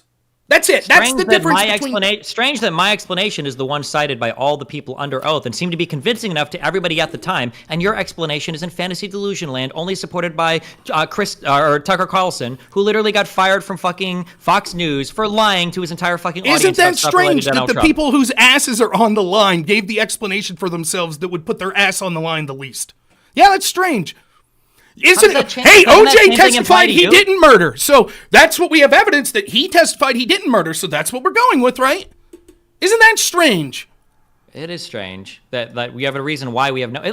just say that then. Just say, well, of course, they're not going to have evidence of anything. It's because they're not going to investigate themselves and be truthful. Just say that. What do you mean there's not evidence of anything? Why you... There's not... You haven't provided a single shred of evidence. Okay, would you say this? Would you say this? Also, wait, real quick, because you asked me this earlier. You got me in the middle of reading this other article. Please. Okay. I do have to get going in 10 minutes. I'm so sorry. That's fine. Okay. So it looks like I'm looking for Pelosi. So at 2:23 p.m., there's a bunch of different things here for people doing different things. But at 2:23 p.m., it says Nancy Pelosi walks through the complex speaking on a phone. She says that if Congress can't, quote, finish the proceedings, end quote, the insurrectionists, quote, will have had a complete victory, end quote. So that was supposedly one of the calls, I guess, that she made. That doesn't seem to be a call to deploy the National Guard, but... Okay, at 3 p.m., Chuck Schumer, seated with Nancy Pelosi, tells her, quote, I'm going to call up the effing Secretary of DOD, end quote. Then, speaking on the phone to Christopher Miller, acting Secretary of Defense, he says, quote, we have some senators who are still in their hideaways. They need massive personnel now. Can you get the Maryland National Guard to come too, end quote. Nancy Pelosi then speaks into Schumer's phone, telling Miller she plans to call the D.C. mayor to learn what other backup may have already been called. She credits House Majority Leader Steny Hoyer, standing behind her for that advice. Mm-hmm. So 45 minutes after they're in the Capitol, when they got what was, and you can't deny this, it was politically beneficial to them for this. I can't give you any evidence. Every single thing I say is going to support your point of view. Bullshit. Okay. Bullshit. What it comes down to, this is the question. You told me, was there any evidence that Pelosi had made any calls? And I think hold on, am I crazy? Didn't I even say this earlier, that if I give you evidence of it, you're just going to say that oh, well, they're just going to wait a little bit and then call and it all supports your story. Anyway, literally every single piece of evidence I give you is going to support your story, bro. I can't give you any... the same is true of you, Destiny. The same is true of you. Why don't you point that introspection at yourself? The same is true. You haven't given me a single piece of evidence. Bullshit. So again, but this is what I'll go back to. What I said initially wasn't that I didn't believe Pelosi didn't make the call. I said, what time did she make a call? Because my claim is as follows, and I've said this: they didn't want people to die. They wanted it to get violent. Before it happened? Was she fucking psychic Pelosi? No, I think that once they saw that it was getting out of hand, it would have made sense if they were like, oh, we need increased security there before they get into the Capitol, right? You don't think there were a ton of other people making that call? Show me. When did Sun say he made the first call? Didn't he say he made it almost right away? Yeah. At 1:20 or right. something? Sun's right. That's exactly right. But that's so why different. the fuck would Pelosi and everybody else be making the same Right. call if the guy that's running security there is doing it himself? First off, Pelosi had no idea who or what Sun was calling, I assure you, and you know that. Secondly, the point is, you're trying to say, like, you're setting this up. I'm giving you the evidence from the guy that was in charge of defense saying how this was an unusual situation, how it went against all the protocol they had. I already agreed that it was unusual, and I gave you the arguments for it. You don't like it, even though every other person on that day believed it. Him saying that basically he thinks it was a cover-up and things like that, and I'm talking about there's two possible conclusions there. There is the conclusion that you're offering that it's just gross incompetence connected, and there's the conclusion I'm offering that says no, it's more likely that they intentionally wanted it to get out of hand. Would you agree, when you keep saying there's no evidence, that if we are people that are looking from the outside, neither me or you, at least me for sure, I don't think you have any special connections where you're able to see special evidence or, involved in the legal field that was investigating January 6th. We're just looking at evidence that's publicly available to us, correct? And we're trying to draw what is the most likely conclusion based on the evidence we see. Okay, so when you keep saying there's no evidence, it's really simple. I will steelman your position again. Your position is as follows.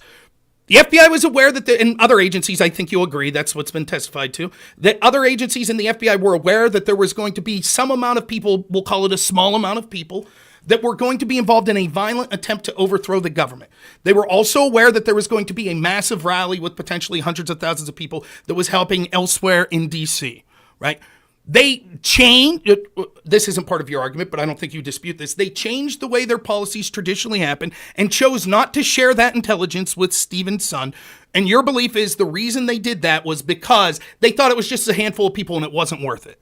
Then January 6th occurs and the people start going and it starts getting violent. The National Guard's right there. Stephen's son's begging, please, please, please send me National Guard people. My people are being beaten up. We need to protect the Capitol. He's calling a chain of command and he's being repeatedly told, well, we can't do this for optics. And your argument is that's what you believe, that these people testified to that. And the reason was they were confused of the on-the-ground situation and they were afraid it would make them look bad for the National Guard to be deployed at the Capitol because potentially it could look like Trump mobilizing the military or something. Is that a fair summation of your argument? Yeah, close enough. Yeah. Okay, my argument is that I think that that is not the most likely scenario because I refuse to believe that competent people that have been career people involved in defense, whether it be in the military, whether it be, people that are in the FBI and things like that, one, they would have beforehand, if they had what they thought was credible information that people were going to try to violently overthrow the government, they would have done more than usual, not less than usual, to relay that evidence to the people tasked with security. And secondly, the people that were charged with defense when they saw a violent mob getting into the Capitol that they were worried was going to hurt government officials would have done more to make sure that every personnel possible be there instead of being more concerned about optics. I refuse to believe that they said, well, we think that these people might get in and they may literally hurt members of Congress, but we're more concerned about optics. I think that would require such a level of incompetence and stupidity of these officials that it beggars belief that that could be the case. And I think my explanation is much more plausible. Gotcha. So what's your reason why Miller didn't just order the National Guard to deploy earlier? Probably, if it was Miller that made the ultimate decision, it's probably because he, like the other people I talked about, wanted the violence to get out of hand temporarily. Gotcha. And where's your evidence for that claim? My evidence is that there are two competing interpretations, the only two we could come up with. One, that you think that he was grossly incompetent and valued optics over the lives of senators, and me saying the only possible other explanation is they wanted to wait for it to get out of hand before they provided defense because it benefited them politically in some way.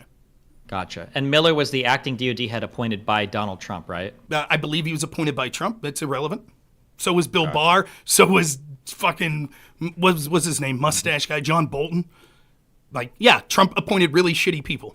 Cool. No, not shitty people. He appointed all these people that were also that were involved in basically trying to launch the largest conspiracy of all of U.S. history against a group of U.S. citizens. You agree with that as well?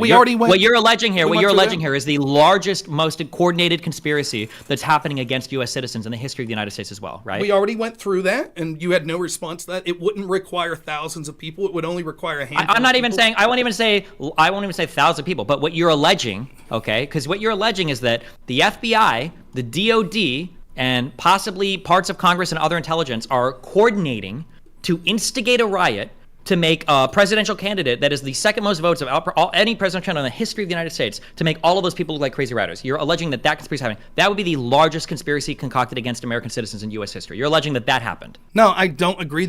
So when you say largest, you mean just that it would have caught up the most amount of people? It's like it would have been the most sensational, like egregious story ever that that so many people in our own government were trying to gaslight and instigate friendly Americans into a riot in the Capitol building while the election was being certified right next to the vice president and members of Congress. That would be the most scandalous conspiracy in the history of the United States. Yeah, I would agree with scandalous. I don't think scandalous. Listen, I don't. Yeah, I mean, arguably the Russiagate shit and stuff like that's right up there. But the constant efforts to go after Trump and Trump-connected people, sure, you could lump them all together, and I would say I'm not lumping them all together. I'm saying that this on its own would be the most sensational one. But I would say that would be a fair interpretation. This on its own is the most sensational conspiracy that's ever been concocted against a group of U.S. citizens, okay, and you have zero hard evidence for it. That's your true. Theory. What was the most sensational before this? Do you have a guess? The most sensational thing. How about I got here? I got one. Contra, or would it be like the fucking MK Ultra, or would it be fucking? Those are different levels. That's like not directed against in Iraq. I don't know. I'm sure I'm like recent. How about this one? How about? Correct me if you've heard this one. How about using one candidate's opposition research that they paid a Russian spy for, an alleged Russian spy, to spy on the other candidate's party, while members involved in that are talking about needing an insurance policy to prevent that guy from becoming president? That's pretty scandalous.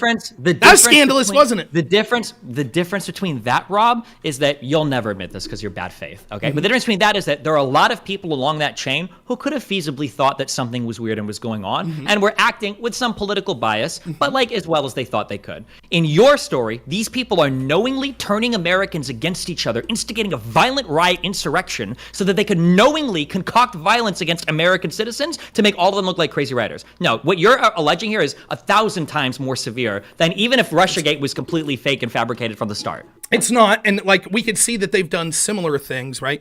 Like, for example, the Gretchen Whitmer kidnapping hoax. Yeah, you want to jump to something else? They've also done it. Right. They also did it post 9/11 with Muslim Americans. Yep. If you ever come across like a single shred of evidence supporting any of this, I'd be curious to hear it. Hopefully, there's a select committee investigation or something until then. But two things real quick before you go. One, I would be happy to debate you about vaccine mandates someday. You seem very confident on it, and I promise to only use evidence from pro-vaccine websites and studies. And the other thing is, despite the fact that I think you're just fucking dog shit when it comes to these opinions, I do wish you well. I know you had shit going on in your personal life. Good luck with your debate. I hope that it brings you whatever you want out of it, whether it be, credibility to win the debate or whatever. So good luck with that. And I wish you well. Hopefully my preparation encouraged you to realize that my side's right and you end up being best friends with Alex Jones. So, okay. I love you, buddy. Be careful. All right. Take it easy. We'll see you. Bye. All right. Let's see. How do I get out of here? All right, I got to go. I've streamed way more than I should tonight. My wife's going to be pissed, so I'm not going to be streaming tomorrow. I do apologize about that. So, look, I don't know what to say. I think I summarized it as clear as possible. I think Destiny has some really bad attempts to control the debate where he's constantly interrupting me and constantly trying to reframe things. It's very simple. Like, he could keep saying I don't have evidence. I do have evidence. Just like every time, what he wants you to believe is he literally wants you to believe that good faith actors at places like the Army, the National Guard, and other places thought that there was about to be a murder of U.S. senators and the vice president, but said, well, we have people that could possibly intervene to prevent that murder, but we're afraid to unleash them because of optics. That's fucking ridiculous. It is literally just a ridiculous position to believe. I don't know how else to make it more clear than that. And I understand. Now, when it comes to specific names and things like that, I'm not claiming this is my specific cup of tea. I'm not. By the way, and sometimes maybe I should bite the bullet when not knowing specific name, McCarthy, Miller, Walker, etc. But still, none of what was said disputes my central claim, and most of it went to actually buttress it. Furthermore, Destiny chooses to argue about he's like, no one called it an insurrection other than Rachel Maddow. The fucking committee's official report says the January 6th insurrection. So he constantly sort of tries to play these word games and these deflections and shit like this. And constantly when he asks me for proof of something and then I show it, he'll then straw man and go off in some other direction. That's constantly what he does. So I encourage you to go back and watch the debate and see where he does that. But I hope you all enjoyed this content. I'm sorry that I can't stream it to Twitch, but I have a good time doing this shit. I like talking to people that are competent. Also, I like the fact that I do apologize. I know I did see someone said that they sent me something in my chat or something. I'm so sorry. Normally when I'm talking, I have difficult watching what's being said in the chat, and certainly if people are sending me evidence, I almost never get to it. So I appreciate the effort. I do apologize for that, particularly if I let you down in some way. But I do think it's funny, right? Destiny with his thousands of followers, like he's still got people like Pisco teaming up. Go ahead, bring them on. What do we need? Line 10 up against me? 20? You bring Pisco, old 5-alarm Pisco, Jabal Bowman defender, right? I'll be happy. Thank you so much, Chris Dyer. I really appreciate the super sticker. Thank you. So, all right. Normally I would stream. I was going to start streaming at 10:30 on Thursday, Friday, but I'm going to take tomorrow off since I've done 2 streams today. I'm going to spend some time with my loving wife who's probably ready to kill me. I didn't even have dinner yet. And you can tell a fat sack of shit like me needs his dinner. So thank you so much. I really appreciate each and every one of you, particularly to those that donated. I'm so sorry if someone gave a super chat or something like that and I missed it. I really do apologize. But I was trying to keep up with the debate and listen and look up sources and stuff like that at the same time. So if you like this content, please like and share. I'll be happy to do more of it in the future. Thanks so much, everyone. And as always, have a good one.